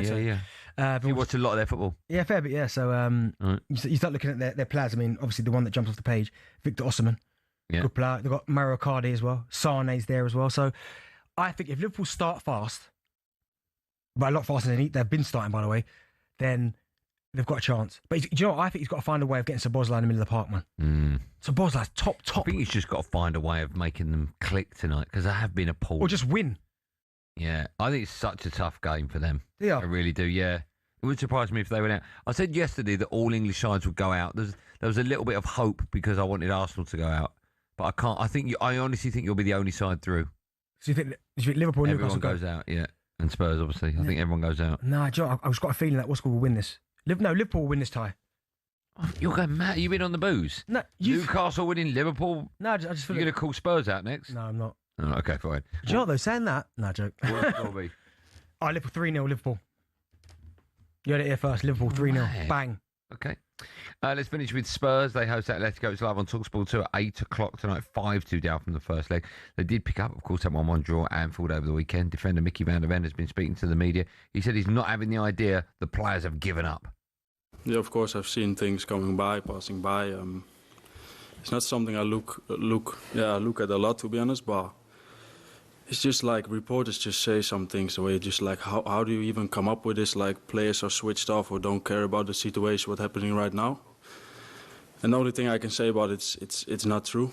Like, it will be strange if a player will be in the dressing room now and saying like, oh, I'm gonna leave either way, or I don't focus about the situation because everything that's gonna happen, it doesn't affect me. And I think it's just nonsense. It's just like things they're just bringing out, and it's only like, and people just start believing it. And what I said, it's the biggest nonsense. Everybody's just focused on like what's going ahead and what's in front of us. The next 3 games Spurs have got could define their season. Champions League tonight, I expect them to lose. Nottingham Forest at the weekend, and then they've got Sunderland away the game after that. You can't have a team like Spurs having 3 defeats out of 3, because that knocks them out of the Champions League. And I wouldn't say effectively relegates them, but puts them in a horrible position in the bottom 3. Yeah, it's tough for them. But I mean, Mickey van der Ven's out there talking about his last 2 appearances. One was the debacle against Atletico Madrid, where he was terrible, and the one before that is when he got set up against Palace. Yeah, you're not his biggest fan. No, because people have constantly told me about, they put him in a bracket, world class. He's better than Gabriel Saliba. He's better. He's not. He's not. There's levels. He's not. He's fast. He's exciting. But in terms of a defender, which is your job to defend, he's not. But this is a big game for Spurs. But the bigger game Sunday. So I don't know what Igor Tudor does in terms of team selection, because. Yes, you can't go into Sunday's game on the back of a Tonkin at home. Imagine you play your full strength against Atletico and get smashed. I know. Anyway. Yeah, and get injuries. So it's a tough one for him to be in. Would you play Richarlison tonight? Yeah, I'd play him every game. I know, but you just said Forest is a bigger game. He's a bit, but it's a tough one because with Richarlison, right? Regardless how many minutes he plays for, when he comes on, and people might say, yeah, he's not his cup of tea. He's not my cup of tea in some respects, but he's a pest. He's a pest, and a chance always seems to fall to him. Like, you look at the game at the weekend, Liverpool scores a good goal. Yeah, but their defending was terrible. I get it, but he's always there. That's my point. Yeah, okay. Like, why is he there and no one else is? So it's not by accident. So no. I'd play. If you can go him and Solanke every single game now between now and the end of the season, I think you'll get more joy. A chance. Okay, what will the score be tonight? tonight, not overall. Take your time. 4-1. No, 3-1 Atletico. You think the Tonkin? Yeah, 3-1. Okay. That was a look at tonight's European action with our friends at Enterprise Rent-A-Car, whatever it is. They're here for it. European football preview on talkSPORT with Enterprise Rent-A-Car. Here for it. Book now at enterprise.co.uk. Now, a reminder, I've been saying it since we're coming out at 4 from 5:45 right here. So, 30 minutes time on talkSPORT. You can hear that Barcelona against Newcastle match. But don't worry, if you want to carry on listening to our show on Drive, just for today, you can watch us from 5:30 till 7 only on talkSPORT's YouTube channel or on your smart TV. Just search for talkSPORT. Richarlison suspended tonight, so he can't play. Oh, okay. Is that what I asked? No, I'll go back to my... Would you play Richarlison tonight? No, I wouldn't, because he's suspended. There you go. There was a question. We know what we're talking about here. Testing. Huh? We're just testing. We're just testing. 5:30, remember, in 30 minutes, the only place you can carry on listening to our show is on YouTube. We'll take your call, shall we, when we come back? Yes. Which of the English sides will be making it through tonight? 3 in action.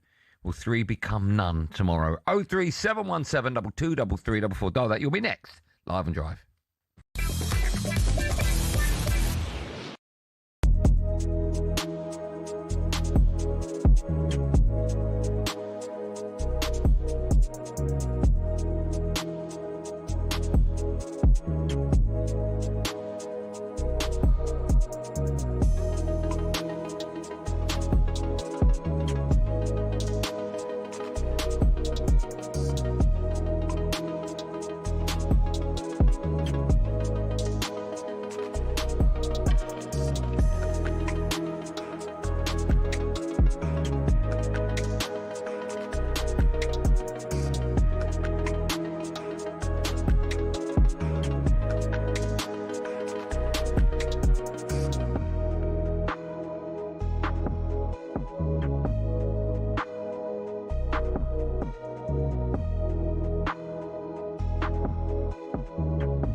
Max Dowman is. I see him playing. He goes, where was it? Was it Mansfield you played the other day in the FA Cup? Yeah. Right. Yeah. He makes a run, right, from about 15, 20 yards outside their box. All right, he just glides edge of the box like a slalom. Yeah. The kid is a major talent. So is Ethan Wanyeri, by the way. Yeah, I know. At that point, he bought Wanyeri on something like 91 minutes at 3-1 up, I think, or 3-0 up. Yeah. It was just to give him his debut. Nothing else. And that was the point I was making. John Terry said that he was he hasn't seen a player dribble like that since Lionel Messi. Well, I would I'd hold back that sort of credit yet. I think, come on, let the boy be the boy. Let the boy just find his way. Totally different build to Messi. Yeah, of course. I mean, you look at the size of him. He looks like, and he's still growing. He looks like he could be. I don't know how tall he is, but he looks like he's going to be 6 foot plus, just by his build.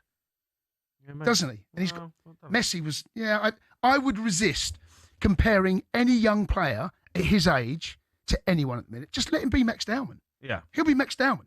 Yeah, he's a major talent. No, he's a major talent. Fair play to him. They do produce some. Yeah, they have. Talented boys. And Lewis Skelly coming through. And, I mean, the thing about Lewis Skelly, he might have to leave. Yeah. And Capierre, if they sign him permanently in Capierre, you got in him. They've got Calafiori. Where's Lewis Skelly going to go? His international career, he could have been going to the World Cup. He ain't going to the World Cup now. You don't think he's going to get in No, I do not.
Well, man, Champions League drive on talkSPORT. Me, Andy Goldstein Darren Bent, alongside a big reminder of 5:45 tonight right here on talkSPORT. You can hear Barcelona against Newcastle. But don't worry, my drive time friends. If you want to carry on listening to our show, and we'll, of course, keep you up to date with that match, you can watch us from 5:30 only on talkSPORT's YouTube channel or your smart TV. Just search for talkSPORT. All right? So don't worry, but in 8 minutes, we won't be on talkSPORT just for today. The only place you can hear us to continue with the show is on YouTube. All right? Don't worry. In fact, if you miss out, you'll be a tube. Right, just quickly, former Chelsea senior exec Christian Purslow has said that the Premier League were way too generous in its punishment for the club for making secret payments relating to transfers. I echo those sentiments. Chelsea defender Enzo Fernandez has said that he doesn't know whether he'll be at the club next season. What have you made of Enzo? Been a bit of a disappointment, right? 115. Yeah, I mean, listen, he's not lived up to that price tag, but he's done all right. Got some important goals, but he's maybe a little bit of when he doesn't score. What exactly does he do? What else? But he's been all right. I think he's been okay. He's scored some important goals for Chelsea this season. But if you're looking at the 100 million, like I've looked at Caicedo and thought, yeah, I can see why they paid 100 million for him. Yeah, I'm still waiting with Enzo Fernandez. Yesterday, Jay and I were talking about Chelsea, and their aim is to build one of, if not the best squad in world football. Yeah. Where are they at with that project, in your opinion? Miles off, because every single time they get to they buy a player cheap, young. As soon as they get to a peak of their powers, they sell. So unless you start keeping some of these top players and building the squad that way, it's not going to happen. But if you keep getting them, you buy them, I don't know, 19, 20 years old, they'd be unbelievable. You buy them for 10 million and then they get a value of 17, you go, do you know what, we'll take it now. Then it works. It's a big risk, right? Because if you're buying players for the future, you're effectively gambling on whether or not they're going to be good players. If you look at, for argument's sake, and I know it's Man City, but they are buying ready-made players. None more so than in the last transfer window. Chelsea get Semenyo and they get Mark Guehi as well. Yeah. It's a hell of a gamble for Chelsea. Well, think about what Chelsea did with Thiago Silva. I mean, the guy was older. Yeah. Ultimately ended up staying for 4 years. Look what he did for them. I mean, if you dropped him in the middle of their back four now, they'd look better. Simply for the leadership aspect. I think you need a little bit. It's all well and good having players, you all young players, and don't get me wrong, there are players in the Chelsea squad that are very talented young players, like special young players that maybe haven't reached the peak of their powers yet. But if you just dropped a little bit, sprinkled a little bit of experience in there as well, it's going to help them. They're going to develop faster, if anything. Yeah. If you've got a young centre half playing next to Thiago Silva, of course you are. Well, like with John Terry and Desai, right? A prime example of that. Yeah. You go, wow, okay, he starts to learn the ropes a little bit more. But when you've got two inexperienced centre halves, like Joe, I'll give you an example. Titus Bramble at Ipswich, right? Obviously went to Newcastle and stuff. Yeah. When he played alongside a guy called Tony Mowbray, who was like older and more experienced, that's how he got the move to Newcastle. He was unbelievable. But you're not going to get that at Chelsea with these players. But you need to. I understand you've got a model, but you need sometimes to look at the situation and go, do you know what? And I'm sure Liam Rossini knows that. He'd go, do you know what? I know you got this model and this is what you want to do, develop players. But let's just, like a centre half. I'm trying to think of an older statesman centre half who's decent. Like Virgil. I know you're not going to get him, but you put any young centre half next to Virgil, he's going to learn. Yeah.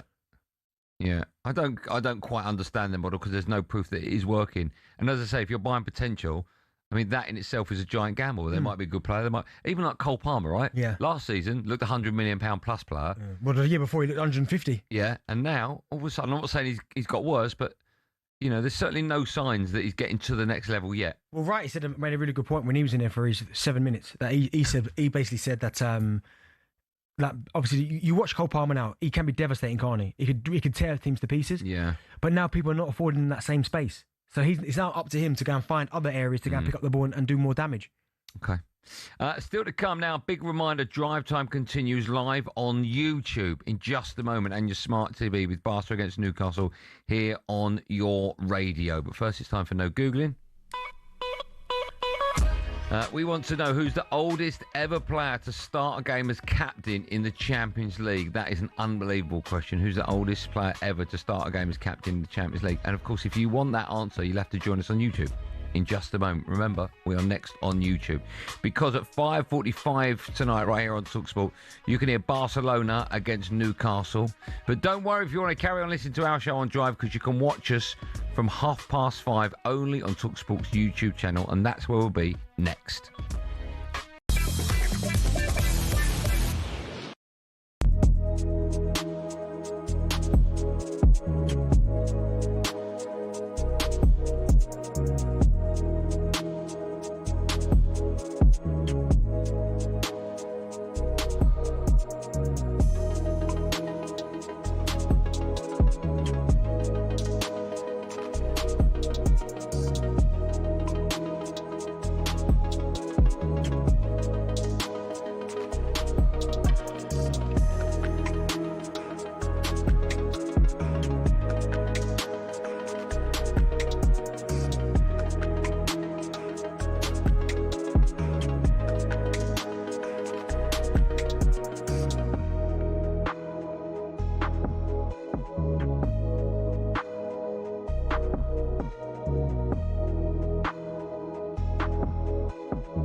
few years back, when Jurgen Klopp was in charge, we tried signing Moises Caicedo, a defensive midfielder, because since Fabinho and Henderson have left, we've not signed one. Yeah. He turned us down. We tried signing that Southampton young Lavia as well. Lavia, yeah. Same window. He turned us down. Yeah. A year later, we went for Zubamendi. He turned us down. We've not replaced that kind of player. Slot came in and played Gravenberch in that position. He did well. We won the league because of the other teams falling off as well. But we've not signed that player yet. We've let go of centre halves, Matip and company, and we've got only two. Company. Choice. No, Matip and company. You know. Oh, Matip and Co. Other players. Yeah, Right. Matip and Co. Yeah. Yeah. You know, let go of players like that, and then we've not signed any centre halves. We're probably the only Premier League club who's got two senior centre halves on their books. Do you know what, Sam, as well? Another one, Mark Gahey. I don't know why you didn't get him. Yeah, but that's what I'm saying. For £5 million, we spent outrageous money on attacking players, but we not signed a defensive player just for £5 million. How ridiculous is that? Yeah. But that doesn't explain why you're not scoring goals. Exactly. Yeah, but there comes Slot's position. Arne Slot. Hold on. Let's get cash at the cash point. Hold on. Sorry. Are you working behind the tills at like Tesco's or something? Yes, I am. What? While you're talking to us? Because I'm listening to you as well. That's unbelievable.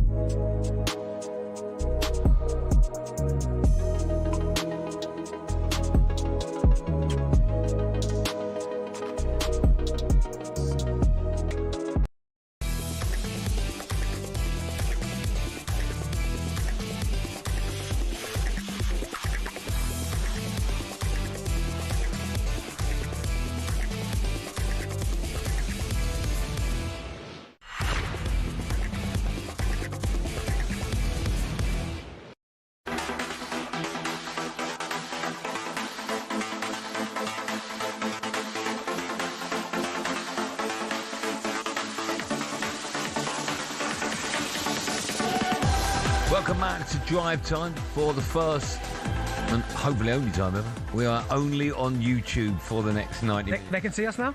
They can see us now. If you're in your car, unless you're watching on YouTube, you can't hear us, but you won't know that because you can't hear us. What will be interesting, my friends, you can get rid of the music now, Jack. Thank you, Jack. If you want to be a part of the show, still the normal number. It'd be interesting to see how many people now dial in, because effectively you're in a VIP list. Because you're not with all the other riff-raff in their cars. You're exclusive. You literally have got the gold card now, right? You're watching us. You're the only watchers on YouTube. If you did make the switch, we appreciate it. Me and Benny appreciate it. We will be keeping you up to date with what happens, by the way, at the new camp. Newcastle, they're there at the new camp up against Barcelona, 1-1. It's nicely poised. Benny thinks that Newcastle could win that game. It's live on talkSPORT. But as soon as there's a goal or any big decisions, we'll keep you updated. Right, let me give you the answer to the no Googling question before the break. Who's the oldest player ever to start a game as captain in the Champions League? You'll never get that. Who do you play for? Rangers. Against David Weir. How old was he? Well, you said old boy, so I'm going to say 42. 40. Oh, that's how I'm going now. Yeah, he's an old boy, yeah. Still to come, Bent is going to be named his top 20 footballers of all time.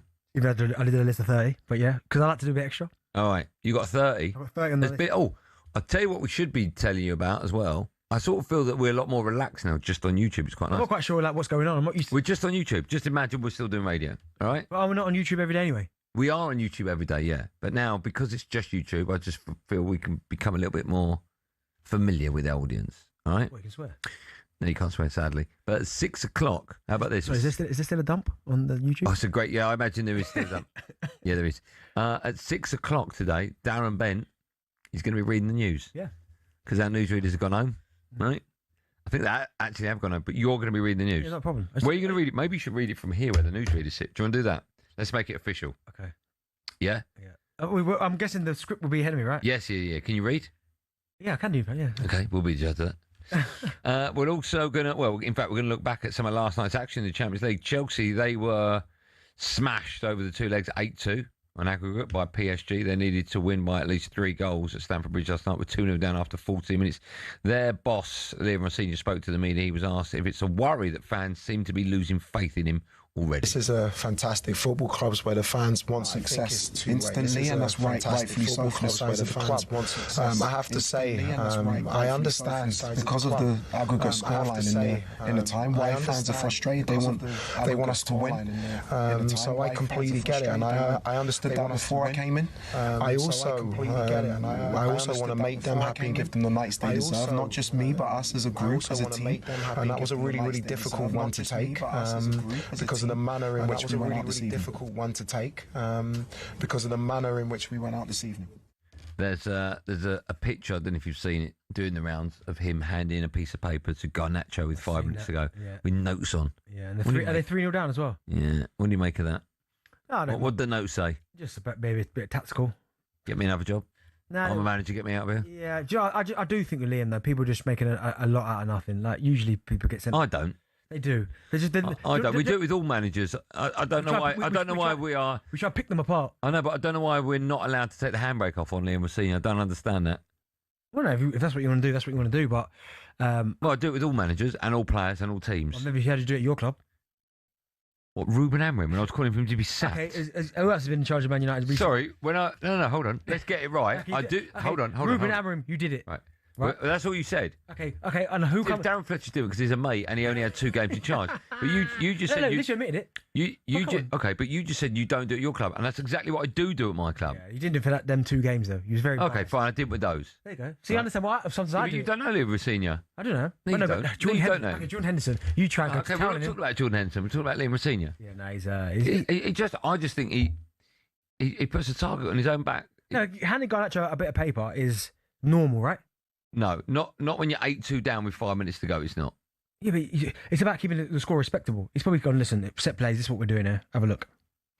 Well, why doesn't he know that when he's taken to the pitch? They always do that. Because the amount of times I've been a sub and you're getting changed on the bench and then usually the assistant or the goalkeeper coach will come over. I'll tell you why that's nonsense. No, finish it. When we lost to Grimsby, yeah, there's that famous video of Ruben Amorim sat in the dugout with all the magnets on his lap. Yeah. And he got absolutely slaughtered for that. Yeah, that's normal. I'm just saying, when you're handing a substitute a piece of paper with tactics when you're 8-2 down, I think we're every right to go, what on earth is he doing? Like I said, I've been on the... that's normal. Okay, fine. I've been on the bench before where the manager or the number 2's gone with, right, this is what we're doing. Set plays. 8-2 down, 5 minutes ago. Yeah, 5-0 down. Here you go. Here's the substitutions. This is what we're going to do. Set plays. You stay here now. We've got to keep this game kind of looking respectable. We can't get out of hand now. I know what the notes do, but at 8-2 down with 5 minutes to go, there ain't going to be anything written on that note. The guy naturally is going to go, that's a great idea. Yeah, he might do. Rather than just run it willy-nilly. I don't think willy-nilly is even a part of their plans. I think you're being a little bit oversensitive with it. No, you are. No, I'm not. I'm going for him as I do. I show no favouritism to any of them. That's a lie, that. A bad big week for Liam Rosini, right? The circus around the huddles didn't help over the weekend. Yeah, that is ridiculous. Yeah. That's ridiculous. But, again, PSG, they can do this here. PSG have been... I mean, they were handed a couple of goals yesterday, but Barcola's goal was unbelievable. Yes, it was, yeah. Great finish. And he's always had that ability, Bradley Barcola. I've always liked watching him play. He's quick, he's sharp. But I don't know what he's going to... I almost feel like a lot of fans, not just Chelsea fans, but a lot of fans are thinking, well, he won't last long. So people just... I'll tell you what I'll do, right? We're only on YouTube now. So if people are watching and listening, it's only on YouTube. Let's see how good our listeners are. 03717 223344 if you want to talk from now till 5:45, so next 10 minutes, about Liam Senior. 03717 223344. If you dial the number, you'll be first, all right? My switchboard's clear. I don't know if this will work or not. I assume it will, because our listeners are very loyal and there's lots of them watching on YouTube. So if you want to have your say on all things Liam Senior, Chelsea, 03717 223344. How long do you think you'll last? That's a very good question. I think as long as he'll last the season out. If they don't get Champions League football, I think he'll go. Okay, wow. Do you? It depends on the model, doesn't it? Like, I think... I don't really know what the model is. Yeah, that's the problem. I think he has to finish in the Champions League. I would hope that they can do it so then he keeps his job. But Chelsea, you expect that club that they expect. But I almost feel like, are the owners coming away from what he used to be in terms of, I expect to win? I'm not quite sure that's their priority now. Like they expect to win, but not handing him the tools to win. Well, I ask your mate Shaun Wright-Phillips whether or not Liam Rosenior, their aim, Chelsea ultimately, will be to win the Premier League. I'm not sure it is now. No, eventually. Yeah. Right? And I said to him, is Liam Rosenior the man to bring in that title? And he went, well, the answer for me is no. Liam Rosenior will not win the Premier League title. Yeah, but that's an easy analogy because it's hard to win the Premier League. Okay, I don't think he'll bring success to the club. Do you think he will? I'm guessing if you're at a club like Chelsea... Why do you defend him so much? No, but if you're at a club like Chelsea and you stay there long enough... Like, look at Arteta. When he first came to Arsenal, I did not think he's the right man to win, get Arsenal back to glory. Now, I know we still haven't, but you are this year. But potentially, do you know what I mean? But that's what happens when you stay with a manager. Now, if you keep Liam there for 5 years, who knows, he might do. If you get him out in a year or 18 months, then probably not. Okay. But from what you've seen so far, do you think he will? Well, who's he lost to? PSG and Arsenal. I mean, that's not the worst two to lose to. No, it's not. No, but it's the manner in some of the games they've drawn, right? Yeah, there is that. Things have to get better. Yeah. I think. Should we go to the phone lines? People are phoning up because they're watching us on YouTube, and that means we love them. Rob's a Chelsea fan. Hello, Rob. Hello, boys. How you doing? I'm good, Rob. How are you? I'm good, thank you, my man. Rob, do you... First-time caller. Oh, great. That's great. Do you always watch us on YouTube, or did you just make the switch today? No, I always watch you on YouTube on my little tablet. Oh, that's nice of you. Every night, 4 till 7. That's nice. Thanks, Rob. Appreciate that. What would you like to say? Well, to be honest with you, listen, I've been a Chelsea fan for 35 years. I go there when I can. I don't always go. But to be honest with you, Liam Rosenior, he's a nice guy. I respect him. But for me, he's taken us down, further down, not further up. I don't see any further than the semi-finals of the FA Cup, personally. And I am quite concerned about the club and particularly the owners. All we're begging for is a couple of experienced players, and just maybe Chelsea could climb that next level. And now we're hearing that Enzo might be leaving as well, which for me, that's not good. No. Do you know what? It's not good, but with the Enders, it's not good. But I just don't know quite currently what the state of players at Chelsea. I think that's the problem. At one point, it was so simple. You either win the league, you win something major, or you're gone. Now I'm not quite sure what the remit is for the manager. What is he expected to do? Develop players, win trophies? What is it? I just think make them better, right? Okay, but if you want a manager to succeed, and that's where you have to give Roman Abramovich credit. He would give the manager whatever he wanted. These are the players you want. I'll go and get them for you. Now, this is what I expect from you. Win one of these. Yeah. They're almost going to Liam then, yeah, we need you to do this, do that, but not giving him the tools to do it. Yeah, but I think that's the difference now between the old school Chelsea manager and I don't want to use the word puppet, but I think whoever they get in, not Liam Rosenior, whoever they get in will effectively be a puppet for the club. Well, then I and it pains me to say it, I don't think the Chelsea owners necessarily care about winning trophies. I think they just see Chelsea as hopefully a money-making business. But then that's where then expectations at Chelsea have to change. Yeah. Like you can't help because it wasn't that long ago they won the Champions League. There was that thought process. But if you're now going, well, it's about how much money we can make now for the football club and not necessarily about winning now. If you ask the owners, what would you rather win, the Champions League or £200 million, they go for £200 million. No, I think they'd say Champions League. I don't think they would. Yeah. I don't think they would. Marky's an Arsenal fan. Hi, Marky. Oh, Marley. Hello. Marley, how you doing? I'm all right, thanks. How are you? I'm good. Did you make the switch or do you always watch us on YouTube? No, I made the switch. Oh, good work. That's very kind of you. I really appreciate that, Marley. What would you like to say? Just on Liam Rosenior, there's no way he's going to last at Chelsea. There's no way. It's like an endless cycle at Chelsea where they just get a new manager, doesn't do well, and they sack him. And it just keeps on going. It's never going to change. Do you know, it's a really good point, Marley, as well, because if they're going to continue down this cycle in terms of changing the manager all the time, then they've got to give a manager the tools to succeed, or else it's just going to be a revolving door. Exactly. Do you know what I mean? If you're not going to give him the players that are top players that he can win now, then eventually every manager's going to go, what's the point of me being here? Marley, you're an Arsenal fan, right? Yeah. Quadruple? I don't know. Why? Hold on. Do you not know because you're nervous about saying it, or you genuinely don't know?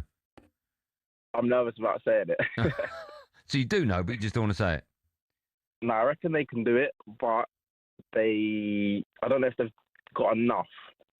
Like, I don't know if they've got any real winners in there that have done it before, other than like Havertz. Do you know what, Marley? Do you know what might help? If Arsenal can get the first one in the bag Sunday, then That's the first ticked off. Then you go, okay, the league 9 points at the top. I know they've got a game in hand, but that's a nice position to be in. Champions League still a flip of the coin. Let me ask you both this question, right? Marley, you can answer first.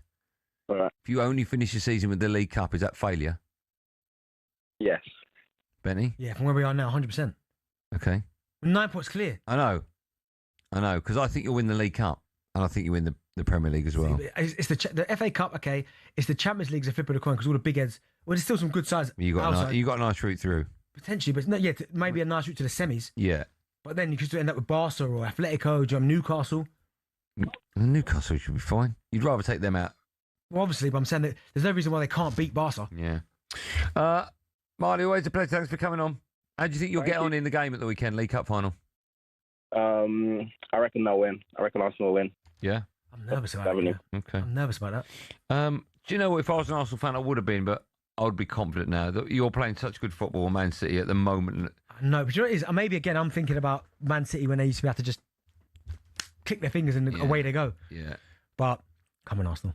Yeah. The heartbreaking me be there. I think it'll be 2 or 3 now. Me there as well. No, that's you got your ticket. Are you working? I'm comms, yeah. Doing comms talkSPORT. Oh, are you? Yeah, I did the League Cup final last year. Unlike you to buy a ticket, innit?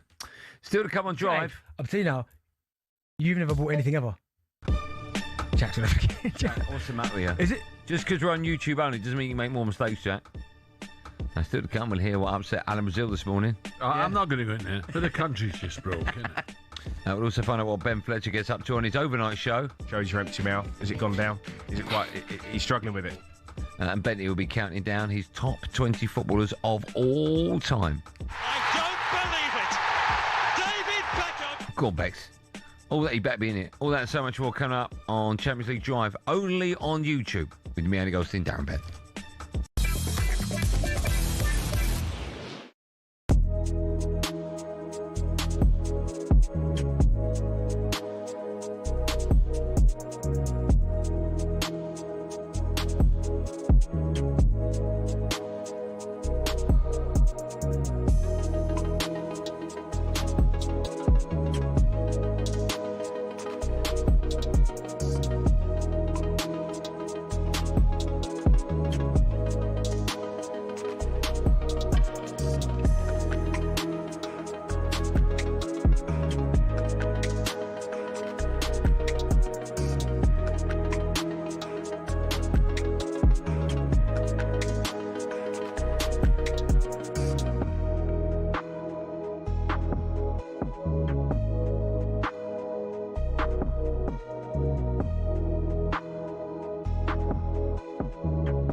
When do we hear about City and 115?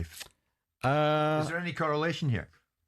The overlap, I think, is only to the extent as to the treatment of this sort of conduct has not been treated as severely as PSR. So in a theoretical scenario where City are found to have breached some of the rules, but ultimately, like Chelsea, that wouldn't have impacted on its PSR position. Yeah. This agreement suggests that, save for the fact that there was cooperation here and early admission, save for that fact, that maybe it's not even a points deduction for something as extreme as that. Maybe. So I think this is generally positive for City in terms of its leniency, but I wouldn't read too much into it because, of course, this is a sanction agreement. As to when it's coming, I mean, clearly we are now way over the expectations of all the parties. The last information I had is they have no idea when it's coming. I think we are back in the realms when international breaks are more likely than other times, but who knows? And one international break's about to come up. But for City, you must be in the same space. Yeah. If you are, because part of the allegation against City is fraud. So if indeed you are found to be guilty, because at this moment in time City aren't found guilty of anything, if you're found to be guilty, how do you then take up the table of sanctions and say, well, actually, it's a points or removal of credit and whatever else you had in the past because you've just allowed Chelsea to admit. I think what they would say is, in the City case, you will struggle to get any of those lines of mitigation. No, fine. That are there in the Chelsea but case. does mitigation So it'll all be aggravation. But does mitigation remove points then?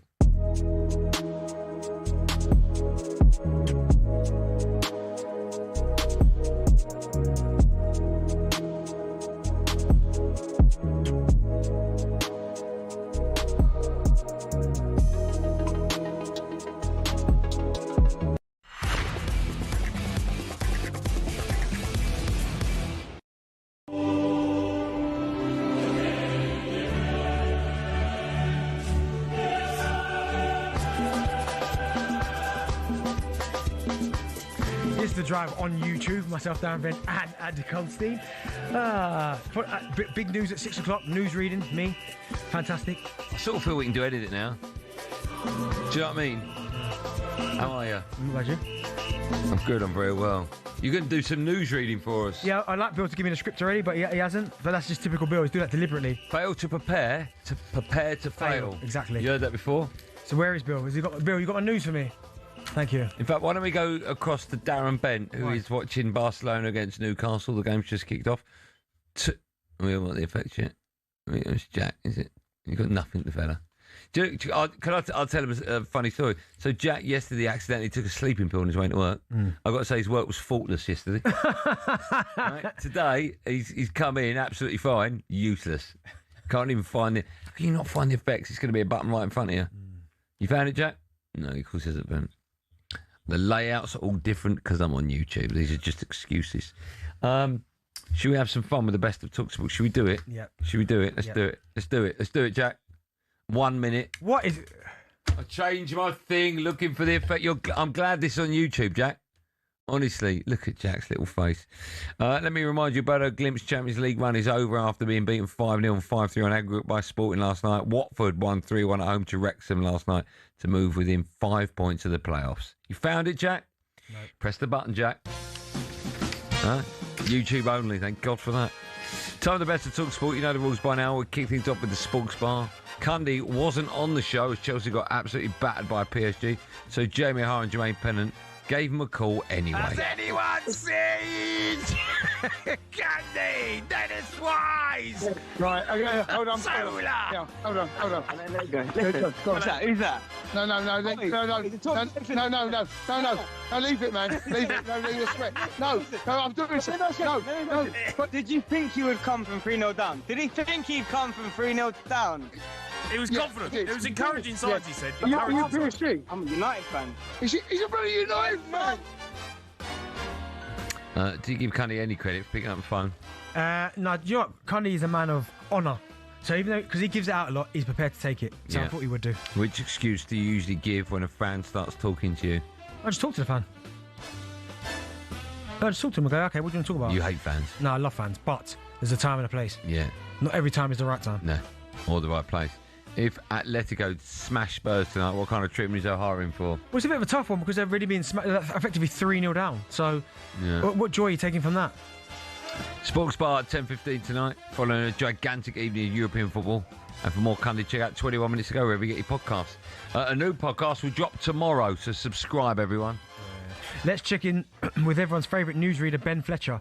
Here's what he and his producer, Mark Randall, got up to in the early hours of Saturday morning. This is a jelly baby that producer Mark's going to eat on air. It's been in the control room since Wednesday night. Okay. It's gone in, chewing it.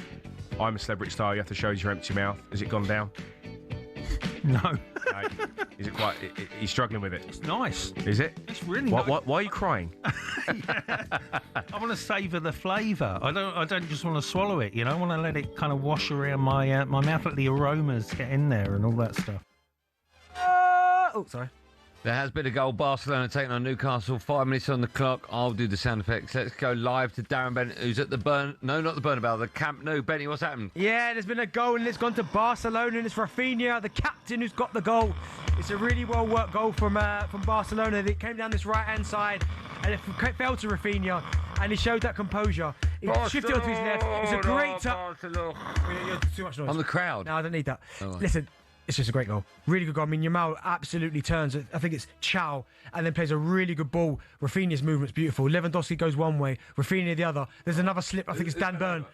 And then, it's Lewis Hall. And then the composure from Rafinha. He feints to shoot first time, just takes the touch, little feint, and then Dan Burn commits and he uses him and just rolls it into the far corner. What a finish. He don't get enough respect, Rafinha, by the way.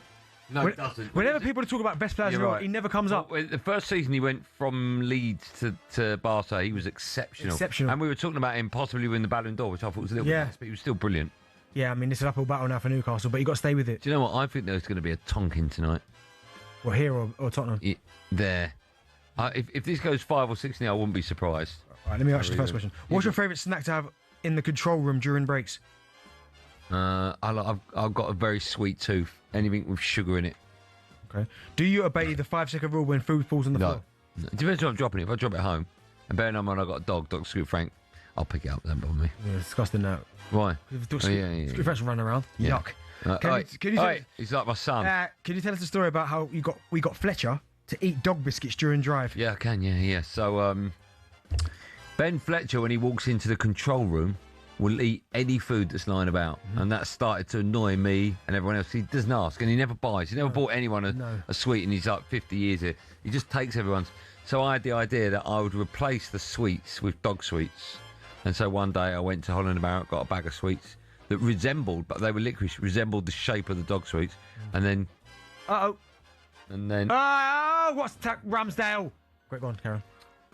And so I exchanged the dog sweets for the sweets or vice versa, and just left them lying out. And he came in one day, everyone was chatting, and he put one in his mouth, tried to there was a VAR check. What, for the keeper? Yeah, did he hand the ball to the right side? That's a great tackle, that. There's nothing wrong with that at all. No, he went through, and obviously it was, who was it who ran through? It was Lopez that went through. It was a great tackle from Ramsdale. Yeah, so he ended up eating dog. Annoyingly, the worst part of that story is he came in past the table over there and cocked his leg on the leg of it. For all the best bits, check out Outspoken, the podcast. Why don't you just read what it says? Wherever you get your podcast from.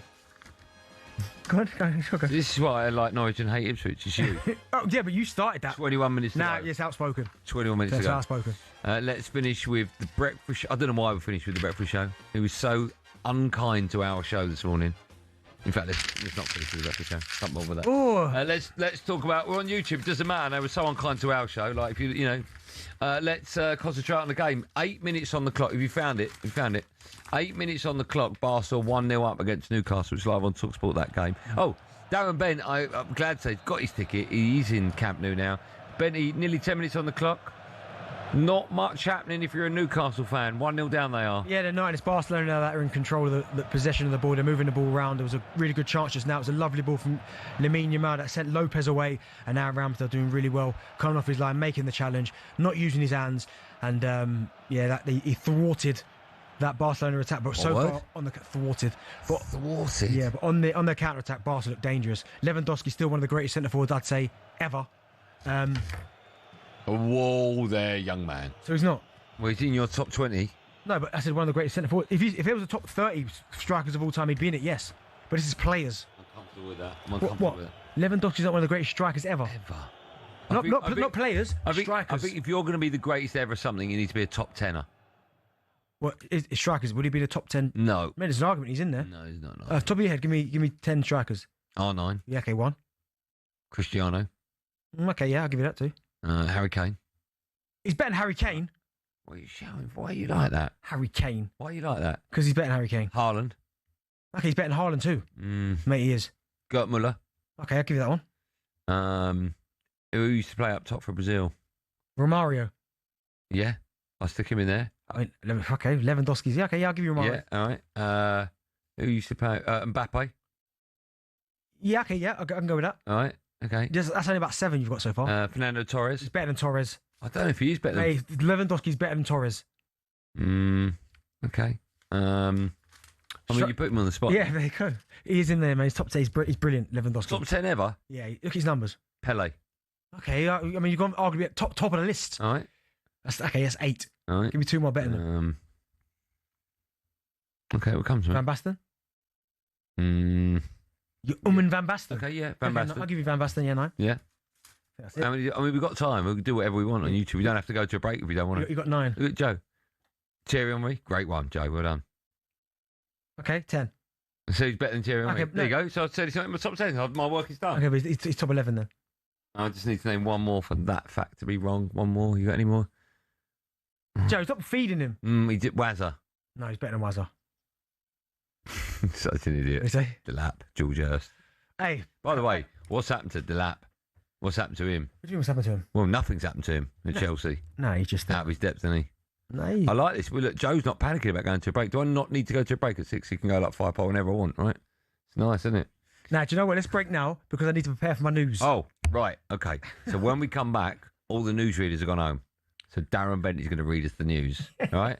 As if it were read an hour ago. We're copy and pasting it. Yeah, okay. Okay. So we'll have a little break. Stay with us. Darren Bent reads the news. When we come back, he's top 20 footballers of all time.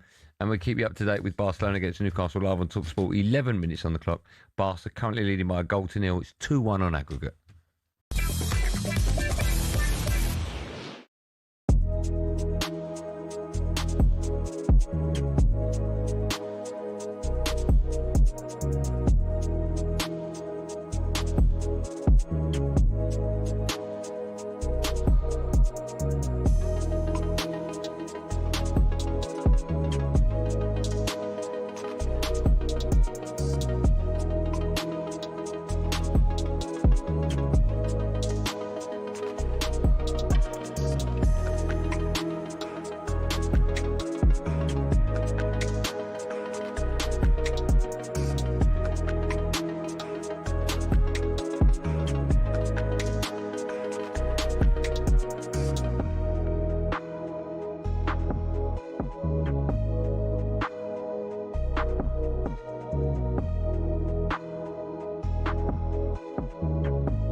Manchester United legend Nicky Butt has recently come out saying the club must give Bruno Fernandez anything he wants, is the quote, in order to keep him there amid continued links to Saudi Arabia.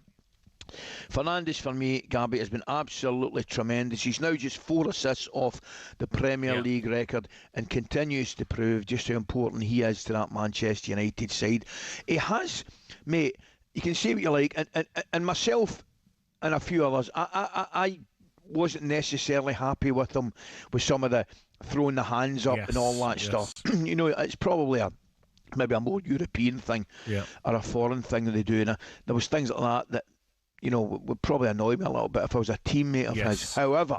However, by far and away, the most important thing is his ability on the pitch and how he's handled it.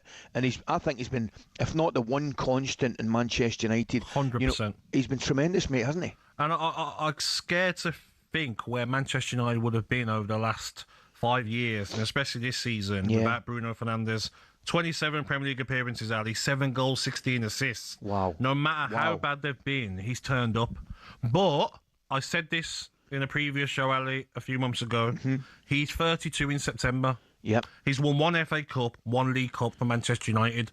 Yep. Could he leave Manchester United one day and look back and say, did I waste my best years at Manchester United?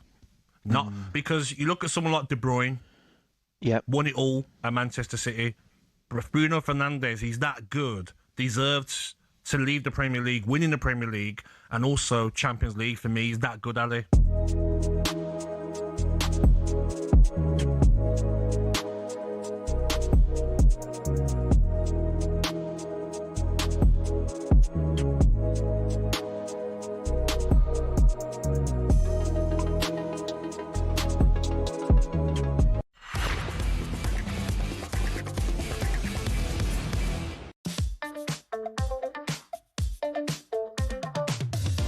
I don't know why the camera's on Darren Bent. I don't know, whoever's in charge. There you go, it's better.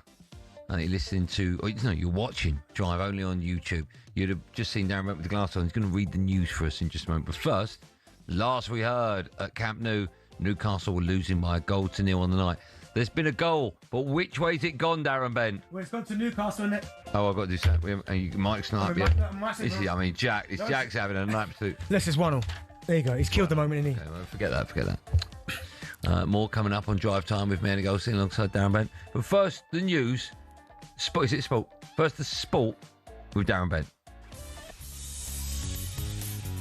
Cheers, Andy, and good evening. And we start with the Champions League, where Newcastle are in action away to Barcelona. The score is 1-1 and 2-2 on aggregate. And a reminder that you can hear that game right now on talkSPORT. But now, time to look back at last night's action. Chelsea went out 8-2 on aggregate to PSG, and Enzo Fernandez suggested after the game that he might not be at the club next season. talkSPORT Simon Jordan had a suggestion for where he could move next. I lived in a little village called Mocatot de Passonnier, just outside Montreuil. And former Chelsea defender Jason Cundy also gave his reaction to the result on last night's Sport Bar. I think I've just sold myself. Back into tonight's games now, and Liverpool and Tottenham are both involved in a massive game live across the talkSPORT network as they bid for their place in the quarterfinals. Liverpool host Galatasaray, while Spurs are at home to Atletico, both with deficits to overturn. talkSPORT's Alan Brazil clearly couldn't wait for tonight's action. And there's a big game in the Championship this season which sees Southampton host Norwich as they aim to keep their playoffs hopes alive. Watching for talkSPORT is Ian Abrahams. No worries. And there's more on the website talksport.com. Now you got frozen Billy. So now look at that, it's Billy. And now what's Billy? For the weather. And for the weather, let's turn to Billy. Sunny. On DAB and on your smart TV. talkSPORT Champions League Drive. Commuter communication with extra kick per kilometre. Long range sports radio. Monster midweek Champions League football. Fueled on raw radio spirit. From the go-to get home guys. Champions League Drive.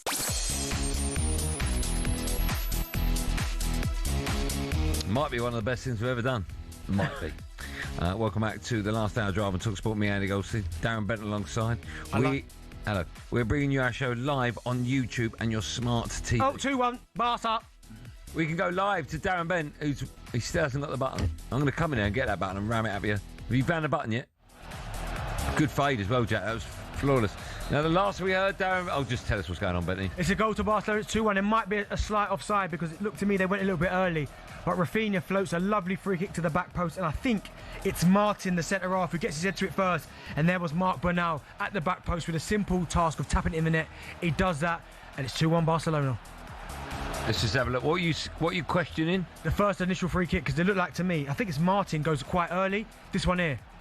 Oh, nice. Dan Burn playing everyone on side. Playing everyone on side. Dan Burn's dropped really early and played everyone on side. Why has he done that? And he's let his man go as well. Yeah, he has, yeah. So it was 18, was it? Yeah, it was Martin, as I said.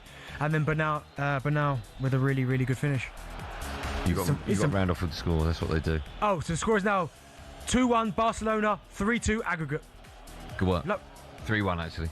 On aggregate, no, so it's 3-2. 3-2. Jack, shut up, Jack. Stay out of my ear, Jack, shut for up. God's sake, man. It's 3-2 on aggregate and 2-1 tonight. Honestly, Jack, stay out of our ears, Jack, all right? You're lucky this is on YouTube and only 9 people Do you watching. like my glasses? I do like them. Oakley Meta. Thought I'd just get them in there. They're nice, I'm recording you as you speak. I'm not actually. I'm on YouTube. I mean, everyone's doing that. Are they on? No, I'm not. Can I try them on? No, you can't. Your head's massive. Well, so you can try mine on. Because your head's bigger than mine, so it won't make no difference. My head. Let me just try them on though. You've got a sweaty head though. What's the matter with you? Look at you sweating here. I haven't got a sweat. It's the Botox coming out. Just look at them. Go close up, please, on camera 1. You go close up on camera 1. Is anyone there on camera 1? Can anyone do that on camera 1? No. There you go. No. I prefer my ones. Much better. Still to come, we'll be discussing Senegal being stripped of their AFCON title. But now, who makes Darren Bent's top 20 players of all time? Messi, Immens Messi. Encara Messi, gol. Hooked into the penalty area towards Zidane. Oh, it's come off guard. Ronaldo. Brazil in front. It's Ronaldo. Now Ronaldinho. Oh, it's a terrific goal. Wonderful goal. Absolutely breathtaking. Ronaldinho. And Cristiano Ronaldo gets his 59th career hat-trick.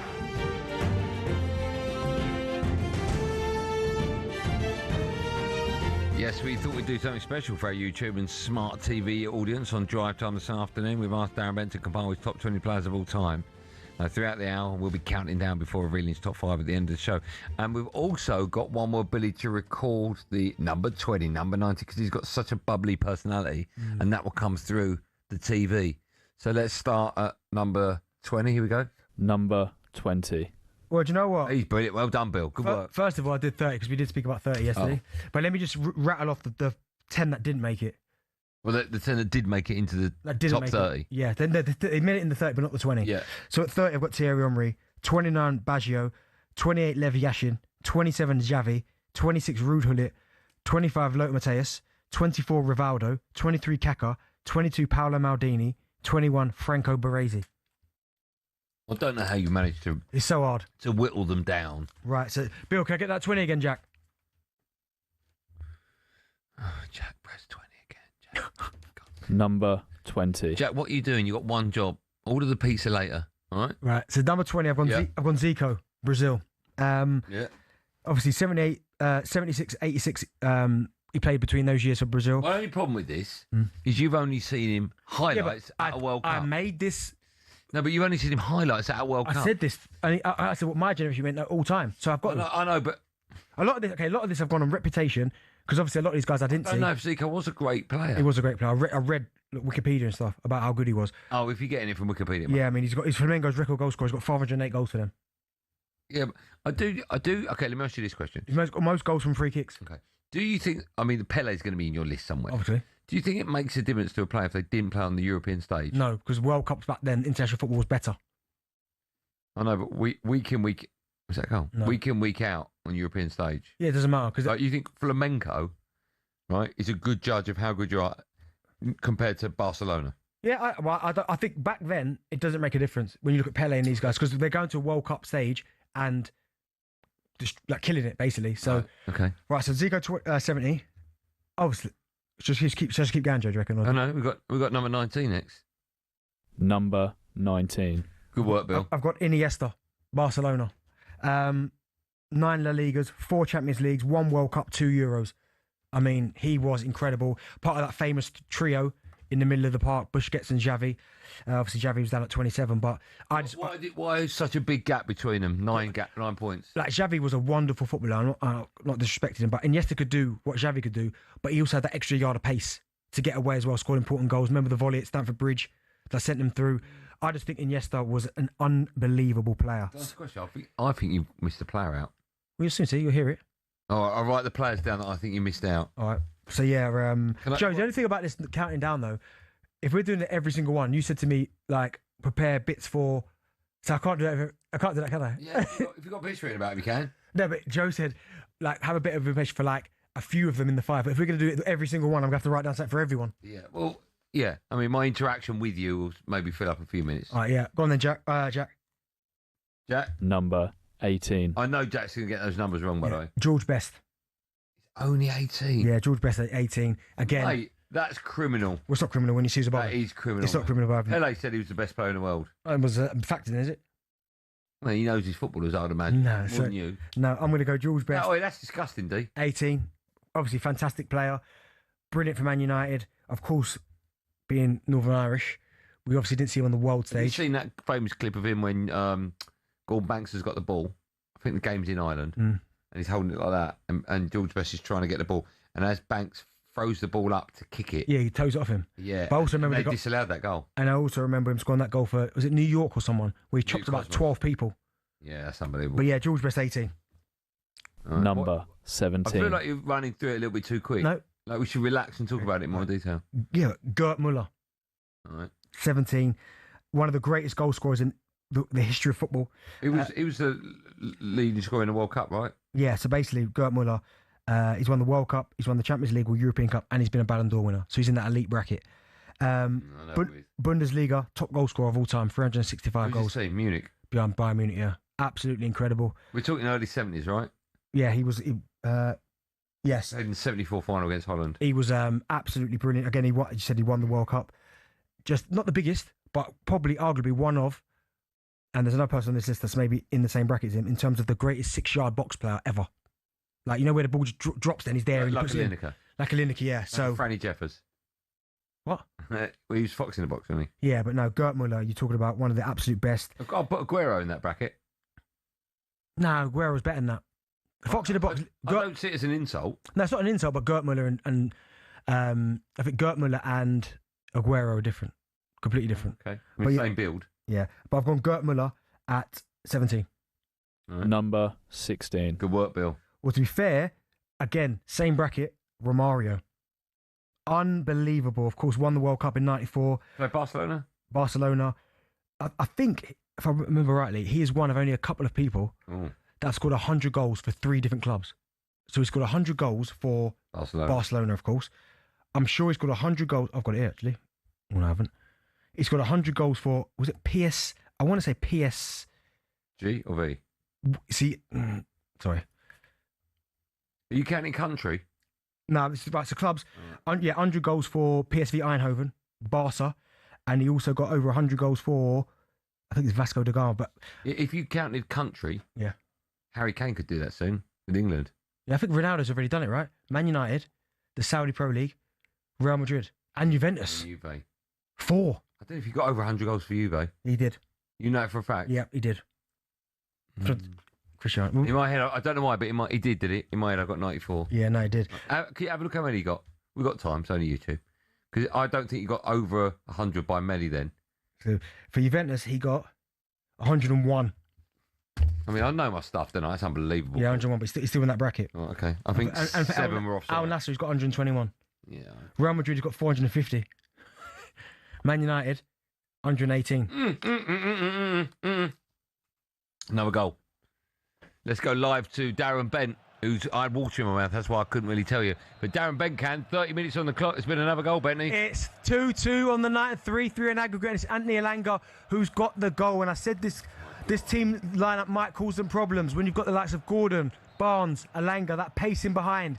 I'm still waiting for a replay because I didn't see it because I was too busy trying to dodge you, nearly spitting water in my face. Defender was terrible. But for Elanga, he's high-fiving everyone. Everyone's there, cuddling, hugging and all that. I'm waiting to see the replay of the goal because I missed it. The ball came down the left-hand side and it was cut into the area, but it seemed that the goalkeeper and the defenders both missed it. Here we go. Oh, no, so Lamine Yamal has tried to backheel it. Harvey Barnes gets to the byline, whips it across, everyone misses it, and there's Elanga for the tapping at the back post, but it's Lamine Yamal trying to be too clever. Harvey Barnes I spoke about, it's been really good form. And to be fair, Lewis Hall should score, he misses it, and there at the back post, Anthony Elanga, who taps in for his second. Do you think Lewis Hall will be devastated that he missed? You don't get too many chances to score a goal at the Nou Camp against Barca. No, he wouldn't be, because he'd be devastated if they'd missed it. But because he's scored it, I mean, I told you this weren't going to be over this. You called Newcastle to win this game. Yeah, I did. Simply for the fact. This could be an unbelievable... By the way, it's live on talkSPORT, this game. When you've got Elanga, Gordon and Barnes, all of them are quick. All of them time their runs really, really well. Look, here we go again. If he puts it in, they score. Look, Gordon should score. Should score. He's got to score there, yeah. The pitch is so big, they're getting so much room, aren't they? Even Hansi Flick's going crazy because that one ball over the top is causing them so many problems. Yeah, and they play such a high line, Barca, as well. I don't know why they just don't drop 5 yards. No, nor do I. Oh, get up, Gavi. Or Pedri, sorry. Yeah. What number are we up to, D? I think, so the last one was Romario, now it's 15. Okay. Well, when we come back, number 15 to 11. Okay. And a lot of people are asking if Billy could read the news at 6:30. So let's see what producer Joe makes of it. I mean, the fact is, we're on YouTube. We can do whatever we want. More from me and D right after this, live on YouTube.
I mean, many notes of caution coming in at this stage. Thierry Henry, he was saying, I was there when Rooney did it, and when someone told me he was going to have the career that he had, I would have said, well, maybe.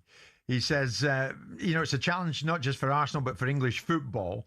Let's not get overexcited. I mean, there's an element of, hang on, let's just be careful with this boy. Yeah, I mean, you should be careful with all young players. I mean, ironically, they've got another kid coming through in the under-13s called Luis Muniz, who's potentially even better than Max Dellman. They've got a conveyor belt of these kids coming out of Arsenal for some reason or another. But insofar as he is concerned, listen, he is. If they can shut out the background noise, I mean, I saw his father having a go at a coach, and it seems to me that there's a very strong family unit, as there was a strong family unit around Jude Bellingham. Yeah. So if you can get the right people around you, the biggest challenge for this kid is that he is not distracted from his football and does not have the wrong voices around him that are creating chaos between him and the club, him and opportunities commercially, and all that sort of stuff. Get him wrapped around the right sort of people. He's in a big club. One of the best things of being a good player in a big club is that big clubs don't... If you're a young player, it's a superstar in a smaller club. I had it with Victor Moses. I had it with other players that were really significant players. And there's always the bigger clubs are circling around. There ain't many bigger clubs than Arsenal. So with due respect, they've got him in the right space because they're a big football club, so there's no necessity for him to leave that football club. I know we've seen Cole Palmer leave early stage in his development to go to Chelsea because he couldn't get the opportunities. Yeah. Downman's already in the side, and given the way he plays, and given the ability he has, and given the fact they're already looking to him to go and affect games, it bodes well for him.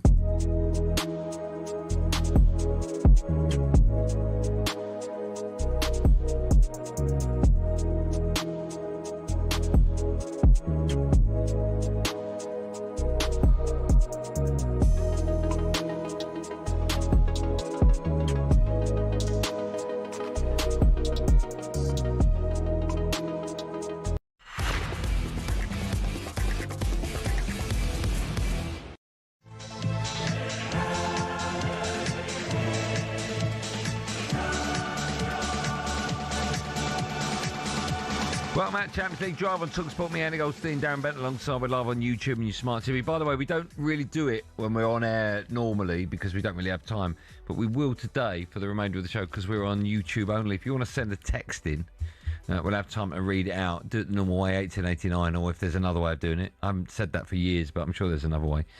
Still to come, Bent is going to bring us number 15 to 11, his list of top 20 footballers of all time. First, though, former West Ham striker Michail Antonio has been speaking exclusively to talkSPORT's Ben Jacobs. He now plays for Qatari side Al Thaliya after being involved in a near-fatal car accident back in December 2024. He was asked how that crash changed his perspective on sport. It's made me fall in love with football again. Like, at the time of the crash, I was starting to dislike it, starting to fall out of love with it. There was a lot of things I was going through, and I started thinking about retiring. But obviously, since the crash, I've now made football feel like a hobby again for me. It's like I'm a child. When I'm out there training, I'm smiling, I'm loving every minute of it. And I just love that I've got that opportunity to do that again, and that opportunity to love it as a hobby and just play for the fun. Whereas before, the politics of football and it actually became a job for me. And that's what made me start to dislike it, made me start thinking about retirement and just having more freedom for myself. But since the car crash, I think football is more my freedom now. It is my enjoyment, it's my hobby, it's something that I love doing. And it's made me love it even more. Yes, I remember when he had the car crash. I mean, at the beginning, when we were getting the news, it was like, oh my God, is he going to survive it? And the fact that he's come out and he's in good shape and he's in one piece and he's playing football again, that's great to see. It is, yeah. It's really good to see because you're right, it could have been fatal. And to be fair to him, to come back shows a level of determination. Oh, clearly looks after himself as well. And fair play to him. He's obviously, I think he tried with a few teams here, didn't he? He trained with a couple of clubs. I think he trained at Brentford, Leicester, I believe, as well. And it wasn't meant to be, but the fact that he's back playing now in itself is, at any level, is decent. Right, Benty, you're going to give us your 20 to number 1 best players of all time. Mm-hmm. Can you just recap number 20 to number 16? So Zico was 20, Iniesta number 19, George Best 18, Gerd Müller 17, and Romario was 16. Okay, I've got my joker that you can't see his name, but I've written it down. I think you've forgotten him. Okay, cool. All right, so stay tuned to see if he has. Where are you going? Oh, Billy's up next. Number 15. Good work, Bill. Puskás. Again. It's very difficult. I mean, I only know him by name. Exactly, I'm the same, but I was having another look at him. 84 goals in 85 games for Hungary, 5 La Ligas, World Cup runner-up. See, how do you know he's better than Zico? Well, I can only read what I can read, can't I? Well, listen, I made this distinction. I said, what do I have to have seen them? Producer Joe's made an absolute howler here. No, but I like it. Puskás, I quite like old footage of older players, but he apparently was incredible. Puskás, Hungary. I'm all right. I had lunch. Oh, not hungry? No, I'm fine, man. Okay. What have you got? Sorry, Newcastle again. Here comes Gordon. Oh. Here comes Barnes. Oh, Barnes, wait. Let's go live to Darren Bent. What's happening, Darren? Newcastle are piling on the pressure. It's crazy. You would never have thought going to the new camp that Newcastle would dominate possession, but every single time the ball gets rolled in behind, Barcelona are at 2s and 3s all over the gaff. Alanga, Gordon, Barnes have all started off really, really sharp. And, fair play Newcastle. Can Newcastle win the Champions League if they get through this? I don't think they will, but... Oh, can they? Listen, anyone, once you're in it, you've got a chance. But this would be if they go through this tie, what a result this would be. What a result. Yeah. But 15 Puskás. Number 14. Good work, Bill. The Stefano. Again, I know him by name. Yeah. What makes you think he's better than Zico? Well, eight La Liga titles, 5 Champions Leagues. Where's Xavi on your list? He's 27. How do you know that Di Stefano is better than Xavi? Well, I had to just, go my instinct when I read the pages. You know what I mean? I don't even think you read pages. Well, I just think I'm getting information from. What did the page say to make you put Di Stefano there? When they talk about one of the greatest players of all time and greatest player of his generation and stuff. Okay. Di Stefano, 8 La Liga titles, 5 Champions Leagues, 2 Ballon d'Ors, 308 goals in 396 games for Real Madrid. Absolute icon. One of the Real Madrid's greatest ever players. It's a penalty. Could be a penalty. Ooh, Alanga's gone down. They are causing them all kind of problems here. They keep putting the ball round the back. They're checking it, and I think they have to check it because. Do you think that's a penalty? Well, Alanga goes down. Look, he's in there in front of Cancelo. He's tripped him up. I don't think he has tripped him up. Yeah, maybe he's gone down a bit. He's having a dive. I don't know. I think there's a bit. I don't know. Well, he's definitely in the box. Yeah, I don't think they'll give it. You know. Here we go. So Alanga gets across Cancelo, who we all know very well. Oh, he's pulled him back. He has pulled him back. So there might be a little penalty. He's pulled him back there. I think he's definitely pulled him back. Here we go. He's checking. He's just waiting for bit of confirmation. I don't get why players surround the referee. He's out of his hands, isn't it? Yeah, it's just... The referee's not going to go, oh, go on, what are you saying there? Oh, okay, I'll give it to you. Yeah. He's waiting. Let's go back to the Nou Camp, shall we? 8 minutes on the clock, still 2-2. Yeah, I think they're still checking. Kieran Trippier's there, putting a bit of pressure. Nope, it's not been given. It's a throw-on. Nope, they've checked and cleared. Okay, all right, well done. All right, next You've one. done this. I think you and I should commentate on the game. Yeah? Yeah, when it's Man United Arsenal, it'd be a great game to commentate on. Right, next one, Bill. Who's your last one? What player? Di Stefano. All right, okay. Next Number 13. Good work, Bill. Michel Platini. Yeah, now you're talking my language. Yeah, Platini, 3 Ballon d'Ors in a row. No. 83, 84, 85. Of course, won in 84, France won the Euros. About to have it written down. Won the Euros in 84. Absolute magician. Voted one of the best players of the decade. Yeah. I mean, when you win 3 Ballon d'Ors in a row, it makes you think, what are the rest of the players doing? I tell you, here's a question. How many other players have done that? What, 3 in a row? Hardly any. Do you mean Messi. Messi done 5, I think, or 4. What, without any interruption? Yeah, from 5 or Ronaldo? 4. I think Ronaldo did 3. Are you sure? Wait, no. We'll get to Messi's in a bit. Okay. Because he's on this list. All right. But yeah, absolute Platini. Yeah, he's on 13. Who are his teams? His club teams? Juve played for Juve, I think. Michel Platini played for. I think I'm sure. He played for Etienne. Nancy.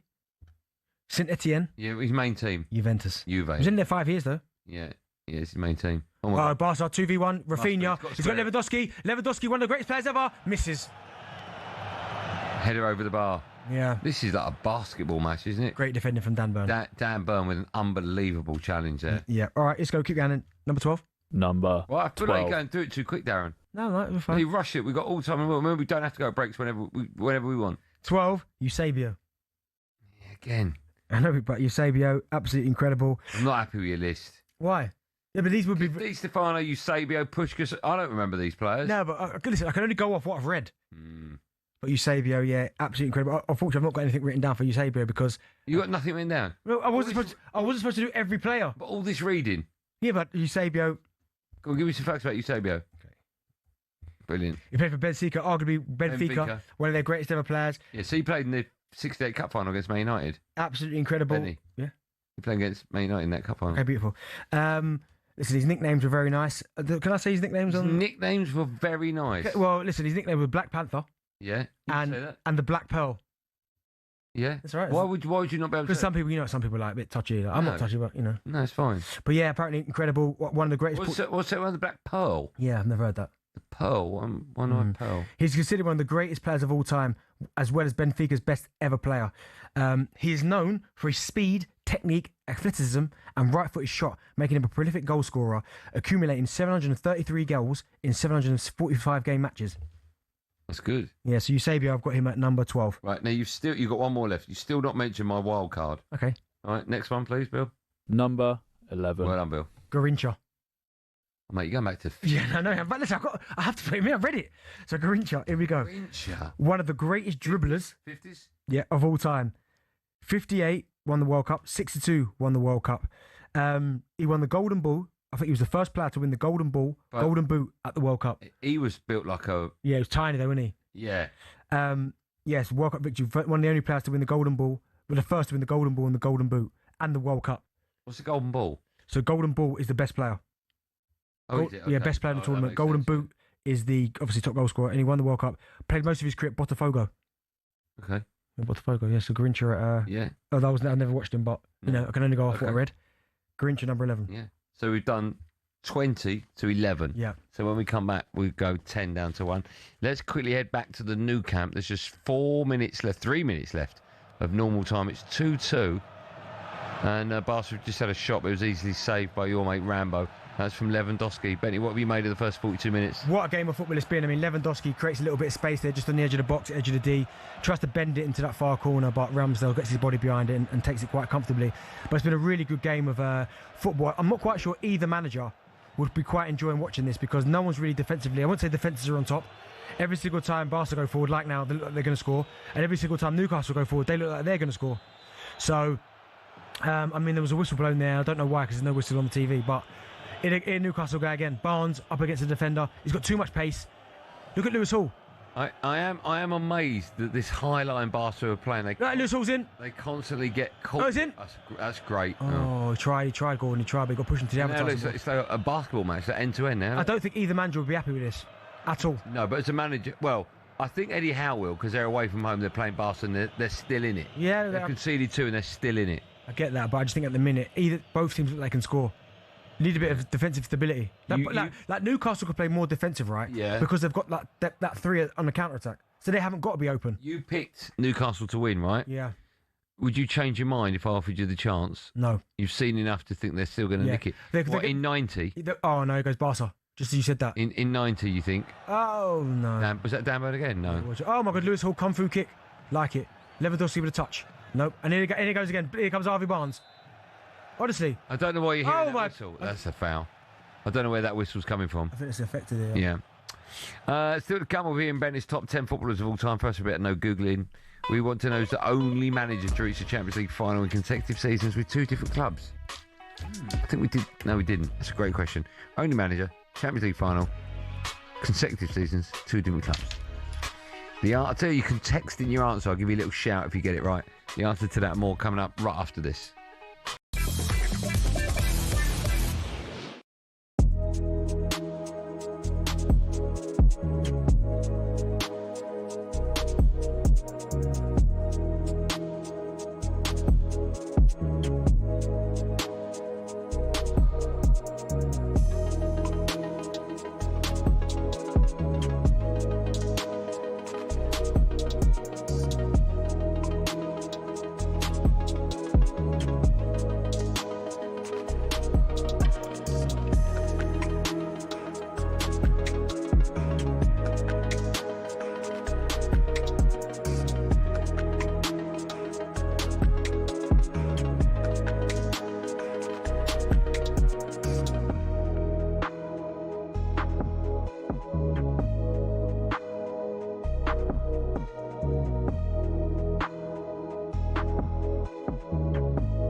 Ruben Amorim was a winning manager, but clearly not the right fit for Man United, irrespective of the fact he was a European winning manager because he won the Portuguese league. Right. So I'm kind of with Roy, but you're with Roy in a certain way. I mean, he's not doing anything to rule himself out of contention. No, I know, but also what Roy's picture is trying to extrapolate it. And I know there's a lot of cachet around Steve Holland and so on and so forth, but he was part of the England setup that flattered to deceive, that didn't win anything when they could have done. So whilst he might be an excellent coach, we're still looking at a bunch of people, with respect to being Michael Carrick being an elite footballer, that as from a management point of view, have got what on their resume?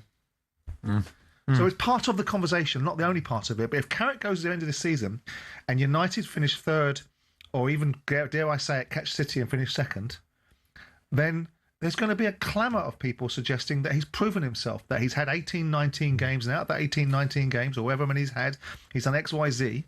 I mean, they are far better for him being there, but that's because common sense has prevailed. You haven't got a manager that seems to want to riddle himself into cul-de-sacs and play a group of players that can't play the way he wants them to play. You've got a manager that's ultimately under no real pressure, because everyone thinks that United were. The pressure will come now. Now United are third.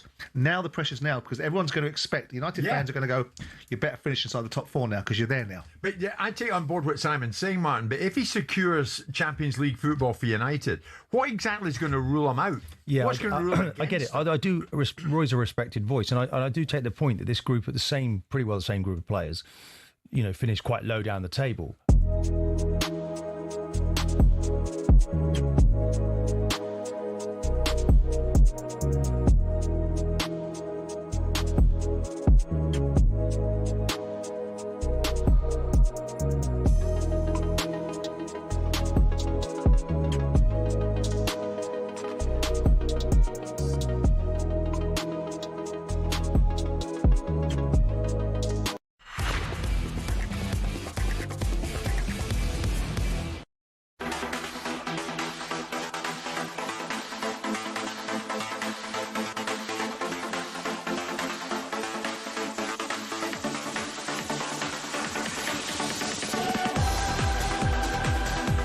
Welcome, if you're with us, by the way, on YouTube, I really appreciate it. That's very kind of you. Normal service resumes tomorrow at 4 o'clock on talkSPORT. Before the break, I asked you the question, who's the only manager to reach Champions League finals in consecutive seasons, 2 different clubs?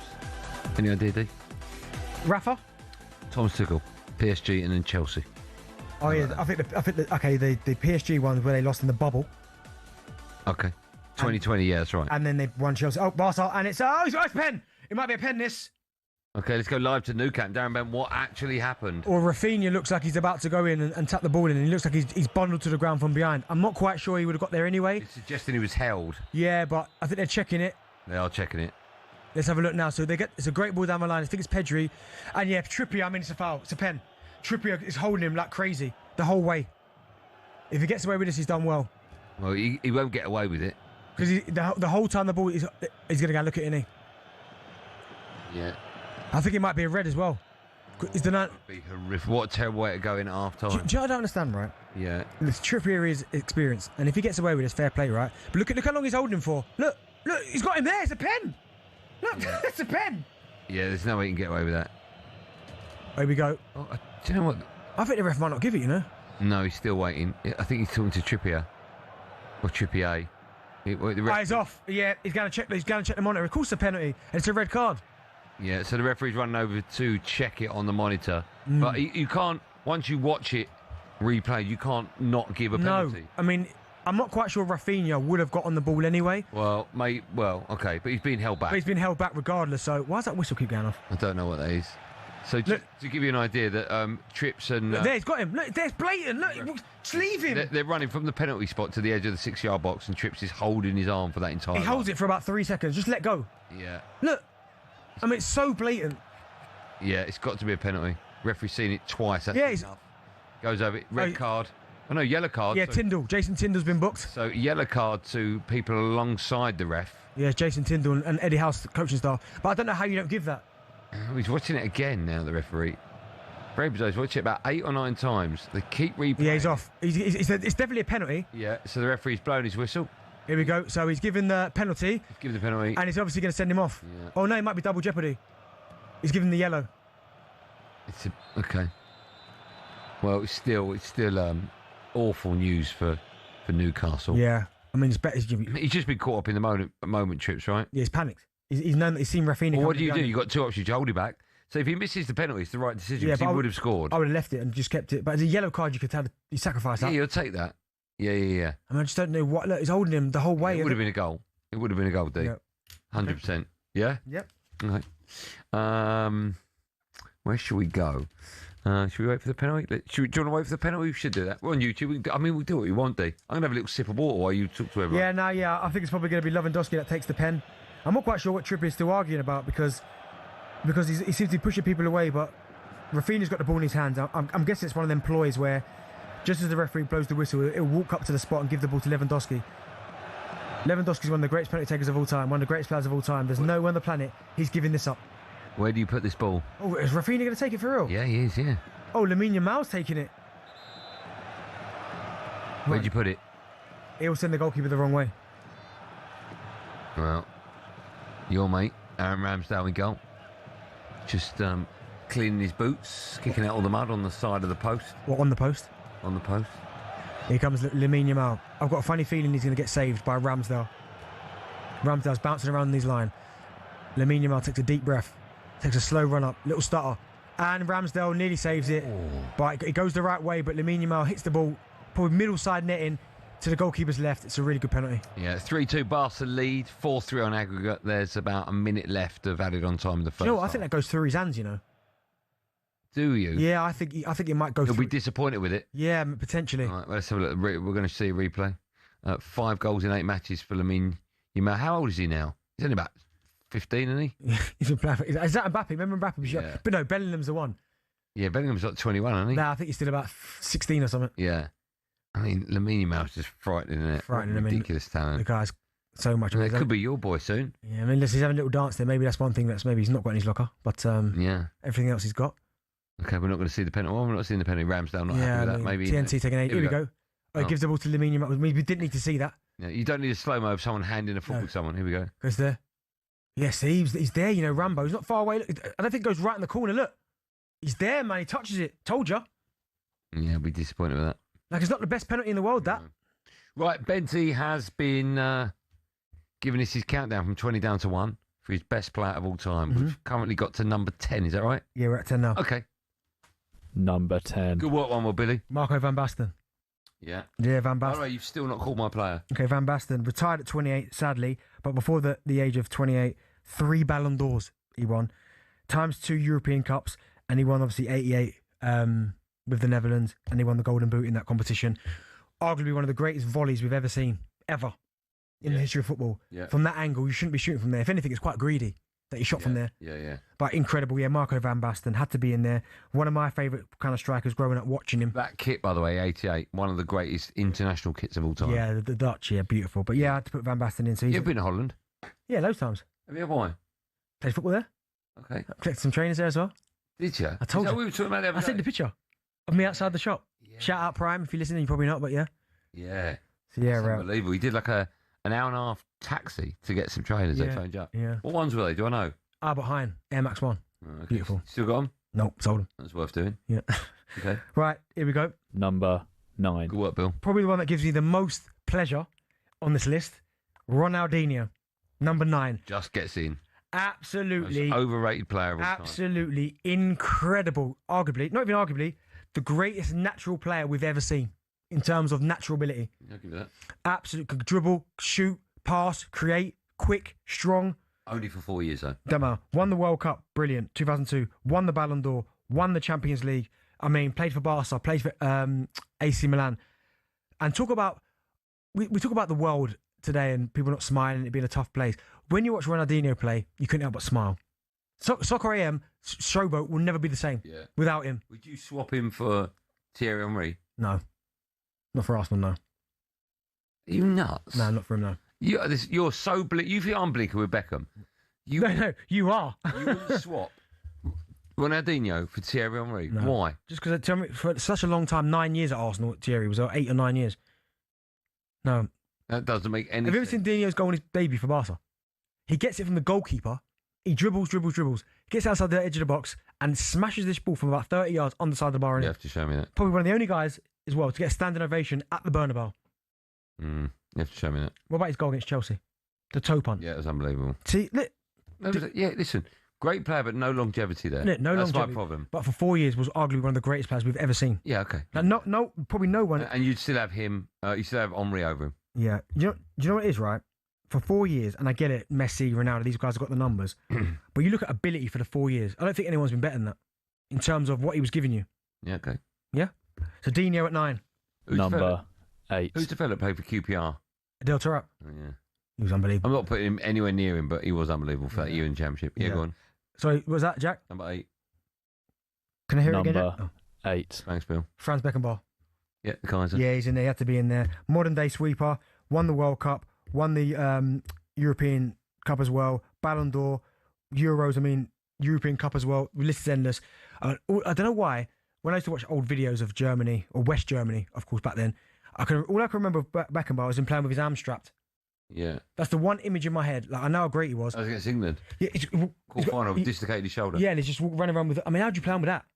Yeah, he scored a goal like that. That is unbelievable, that. Yeah. So, yeah, Beckenbauer, he almost had to be in there. Hold on. You say he won the World Cup?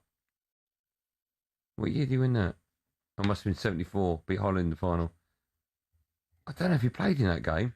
You sure he won the World Cup? Let's have a look, shall we? I'm pretty sure he did. 66 he didn't, 70 he didn't. 74 is when Germany won it, beat Holland.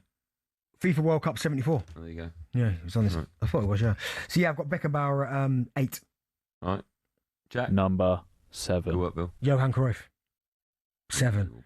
Obviously, when you get a trick named after you, yeah, and how good he was, and you look at the way Barca play now, a lot of it's down to him in terms of his philosophy. One of my favourite stories about him is he was sponsored by Puma, and so when the World Cup came and their kit was Adidas, he had a stripe taken off his shirt. Did he? So down the arms, they had 3 stripes. He only had 2. Yeah. That's unbelievable. He's got that power, right? I mean, for him to be so good, though, obviously FIFA World Cup runner-up, 74. Yeah. UEFA European Championship, 3rd place, 76. He refused to play, I think, at the 78 World Cup. Why? I don't know why. I just don't think he was getting on with people. Right, shall we look at that? So, yeah. Here we go. 78 World Cup. Find out. Is it after 76? I think he was either dropped or he fell out with the establishment. You got it? Right. Between 74 and 76. Yeah. Right, we can do this by YouTube. You got it? Yeah, it's not really saying too much after 76. Here we go. 77. Okay, here we go. Right. Yeah. There were 2 rumours in his reasons for missing the 78 World Cup. There you go. Either he missed it for political reasons and military something. Yeah. In Argentina at that time, or his wife dissuaded him from playing. Yeah, told you. Yeah, so yeah, he wasn't there. But yeah, Johan Cruyff at 7. Number 6. What, Bill? Zizou, Zinedine Zidane. Yeah, unbelievable. Oh my goodness. I mean, you ever met him? No, I haven't. I have. Absolute legend. Obviously, the Champions League goal against Leverkusen, the volley. He's one of those rare players as well. Won the World Cup, won the Champions League, and won the Ballon d'Or. 2 goals in the 98 World Cup final as well. Saved France in 2006, although he got himself sent off. But getting them to that point, he put in one of the best performances I think I've ever seen against Brazil in that 2006 World Cup. You know, with the headbutt, Materazzi, that was the final. Yeah. What was the score in that final? He scored the pen, didn't he? He scored the Panenka. Yes, off the bar. Yeah, I think it was 1-0, was it? What was the score in that final? Was it 2-1 Italy? I want to say 2-1. They lost it, France. Yeah, they lost, yeah. Oh, okay. But apparently he said something about his mum, didn't he? Yeah. That's why I headbutted him, lost it. So yeah, I've got Zidane at number 6. Probably one of the most elegant players I've ever seen on a football pitch. Yeah, I agree with you. Literally looks stylish. I saw him. Man United played Real Madrid Legends. Yeah. And I was doing the gig for MUTV. Mm-hmm. And I was on the sidelines, you know where like Fergie would stand, right? Yep. Michael Carrick stands. And they started the second half and Zidane got the ball and like literally just moved the shoulder and everyone went one way and he moved the other way. I just couldn't believe what I was watching. He just creates space just by... Do you know what? A lot of people is what Zidane do you prefer? Because you've got the Real Madrid Zidane, but the Juve Zidane was a joke as well, wasn't he? But yeah, I've got Zidane at 6. Okay. We've got your top 5 after the break, Darren. Lovely. Should we do that? I'm enjoying this. Okay. Glad you are. When we come back, Darren Bent will be rounding things off live on YouTube.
Is getting it tonight.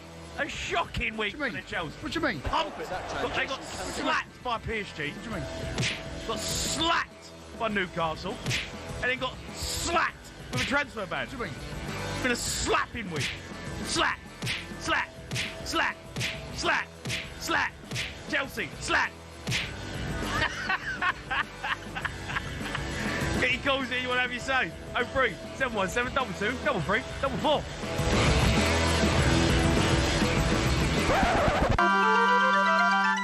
Do you know what's amazing? Before the game, it wasn't me. We had a meeting with the referee. My assistant goes in. The first thing he talks about is our huddle. Chelsea 0, Newcastle 1. It's just one straight long pass through the middle. It really is awful defending from Chelsea. And when Murphy lays the ball off, there is Anthony Gordon literally to walk the ball home. My players made a decision that they wanted to be around the ball, to respect the ball. What signs have you seen? I've seen signs. What signs? Encouraging signs.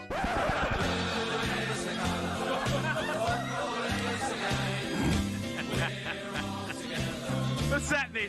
Hello, mate. How are you? I'm all right. I've had better weeks. Yeah? What happened? Not gonna lie. What happened? Do you know when you know things are bad? Is where Spurs pick up a point and got beat by 5-2 in the middle. Don't worry about me, mate. And you lot have had a better week than Chelsea. Don't worry about us. What happened at Chelsea, That's mate? when you know things are bad. What's happened? You know, so it happens, mate. Bad weeks happen. No. That's a bad week.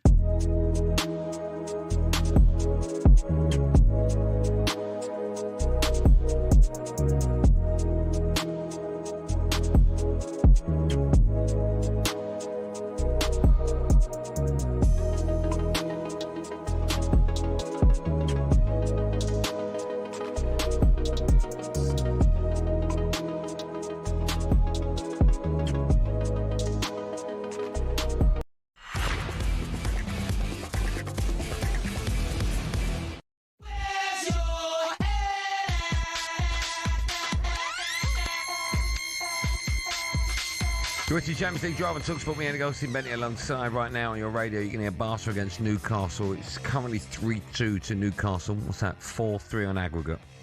A reminder, of course, at 8 o'clock tonight, we'll bring you live commentary. Liverpool against Galatasaray, Spurs against Atletico over on talkSPORT. So, unbelievable night of football. Unbelievable night of football. One more, Billy will be in the studio in a couple of minutes for the end of Trev Quiz. But Bentley's going to do his 5-1, his top 20 footballers of all time. I still think you've missed out one. Do you want my 10 to think quickly? No. Okay, right. Go on then, sorry, Jack. Number 5. Cheers, Bill. R9. All right, Cristiano, yeah? R9. Ballon d'Or twice. Yeah. FIFA best player of the world 3 times. In my opinion, the greatest number 9 ever. World record fee at the age of 20 when he went to Barcelona. 19.5 million for a 20-year-old back then. Absolutely incredible. If it wasn't for injuries, there's an argument he'd be at the top of this list. But yeah, R9 Brazilian, number 5. Okay. Number 4. Oh, well, started on that one, Bill. Yeah, CR7, Cristiano. Has to be in there. Numbers don't lie. You put Ronaldo above Ronaldo? Yeah. I thought you'd put Ronaldo above Ronaldo. Yeah, longevity. I mean, Real Madrid's all-time top goal scorer. I say I don't believe you. If you could have one up top for you tomorrow in their pomp, who would it be? R9. Right, who you just put him below Ronaldo? Yeah, but because you said the greatest... You didn't say striker. You just said this is players. Oh, that don't work. Of course it does. You can have top 10, 30 strikers and top 10 players. Who's a better player? Probably Cristiano's probably got more to it. I don't know about that. I think, listen, as a striker, R9's the best. But in terms of everything, think about Ronaldo in the air. Okay. All right. But yeah, CR7, I mean, won the Euros with Portugal, Real Madrid's record goal scorer, won the Ballon d'Or, I think, 4 times. All right, okay. yeah, CR7. Yeah, next one. Number 3. Diego Maradona. Right. Okay, yeah. Yeah, Maradona. I think it was 82 World Cup, was it, that he won? Yep. 82 World Cup, incredible. What he did 86. 86, sorry. What he did for Napoli as well. Yeah. Legend. 2 goals against England. The first one of the most famous goals ever, but the second one, when he absolutely rings around the whole team. Yeah. Diego, number 3. Okay. Number 2. You say his name for me. The whole name. Edson Arantes do Nascimento. There you go. Pele, number 2. 1,000 goals, allegedly. 3 World Cups that he won. I think he played in 4 and won 3. That's right, yeah. 58, 62, yeah. 70. Obviously won the 58, I believe. 2 goals in the final. 10-year-old. As a 17-year-old. Yeah. The second goal's incredible because they tried to decapitate him at the knee. Yeah. So, well, that happened to him when he came to England. Yeah. 66. I kicked him off the pitch. I'm pretty sure it was at Goodison Park where he got injured. Yeah. But no, yeah, I've gone Pele number 2. Okay. Number 1. David Beckham. Number 1, Messi. I mean, the guy's a genius. What is it? 8 Ballon d'Ors. 8. Yeah. 8 Ballon d'Ors. 1 FIFA World Cup, which is important. And for me, the greatest player to ever live. Messi. One name you forgot, or maybe you didn't forget, but you didn't put him in. I'm surprised. Come here, Bill. Shut the door. Was Zlatan. Are you having a laugh? No, nowhere near? Nowhere near it. Oh, okay. You're not even joking. Everyone's looking at you. Oh, fine. I just thought you'd put him in somewhere. No, instead of who? Number 30. Where's the Thierry? Nah, gonna be crazy. One more Billy's come in. Quiet as always. He's shy.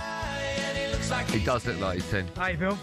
Nice to see ya. Bill, well, good work on the voiceover work today. Pretty good. Yeah, really good voiceover work. And you read the weather. Yeah. Put them all into that. Yeah, today. yeah. Why don't you put that down on your CV? I will, definitely. We did the end of the show quiz, yeah? Real. Yes. Right.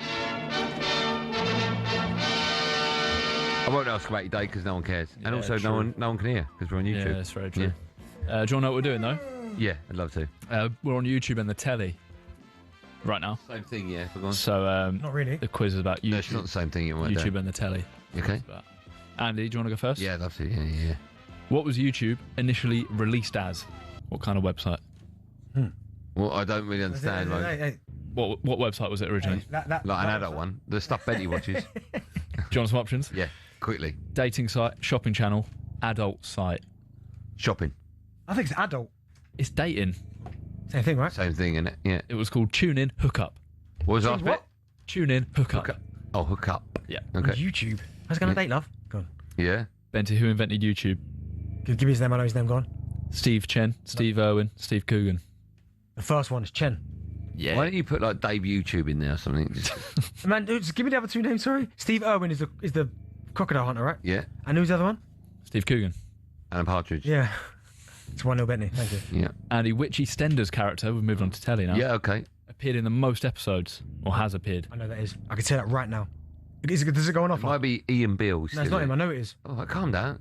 Do you want to go Ian Bill? No, give me the options. No, don't give him the options. Phil Mitchell. I need that. Yeah. Sharon Watts, Ian Bill. Ian Bill. Adam Wood, yeah. It is Ian Bill.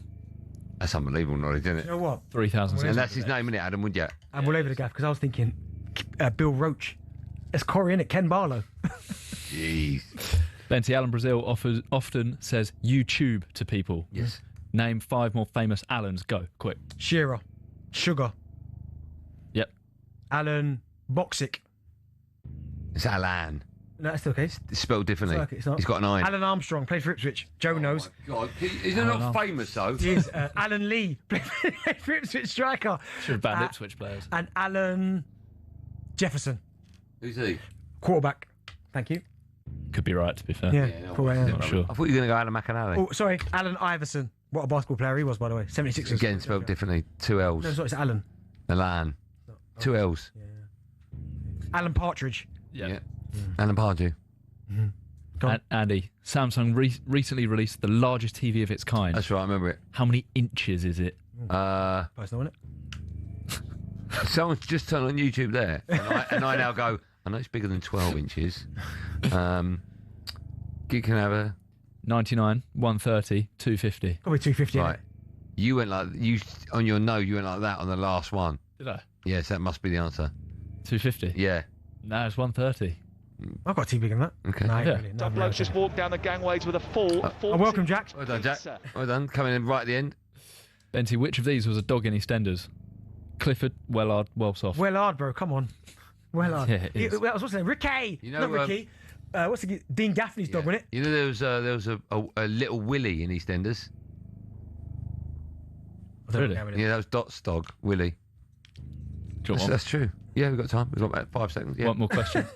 For both of you, if YouTube stopped uploading content now, how long would it take to watch everything on there? Closest wins. We haven't got long enough I'm going to to answer 10,000 years. Thanks for staying with us. Stay with talkSPORT. Loads of live football coming your way. Me and Betty are back tomorrow. What? Still got another minute. Oh. Go back to the quiz. Jack, cut the music. That's because the times are wrong in here. I'm going to say 100,000 minutes. Well, how long will it take to watch it? In what years? Yeah. I'm going 100,000. What, minutes? I'm going 100,000. All right, I'll say 2 billion years. 101,000 years. Thank you. Because Benty just looked at my phone. Hey, Bill, stitches, man. I think we can sort of wrap up the show now. Newcastle, Barcelona is 3-2 at the moment. Second half's just started. That's live on talkSPORT. And then tonight you've got Liverpool in action and Spurs as well. They're across the game you watching? network. I think I'll watch both. I think I'll watch Spurs.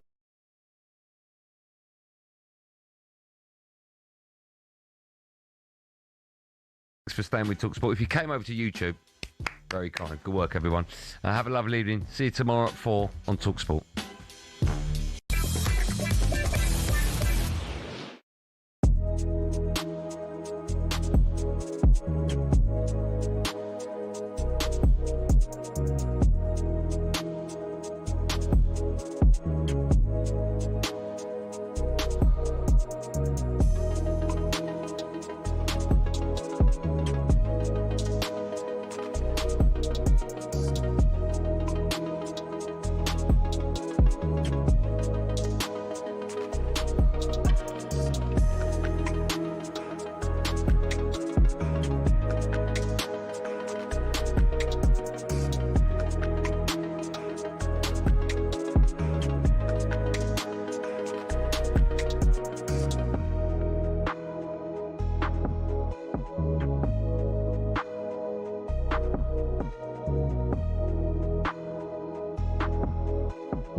Chelsea handed a suspended transfer ban and fined £10.75 million after secret payments to players and unlicensed agents helped facilitate transfer deals in the Abramovich era. So many people are suggesting here this morning that Chelsea have, in their own eyes, got off with one. Of course, Stefan is with us, and in his words, Stefan, you have said you feel the punishment handed to Chelsea is extremely lenient. But Simon, can I put this to you? How isolated do you think this was? Illicit payments to players and agents to facilitate transfers. Was this just Chelsea? I would doubt it. My nose tells me that it's not necessarily an industry standard practice, but notwithstanding that, I still think there's lots of people that operate in certain ways within football that I've seen and been privy to. And my nose tells me that it wouldn't be just isolated to Chelsea. I mean, the reaction to it, if I was in football now and it was my Crystal Palace had been, I remember getting promoted to the Premier League and being summoned to a meeting by Philip French, the head of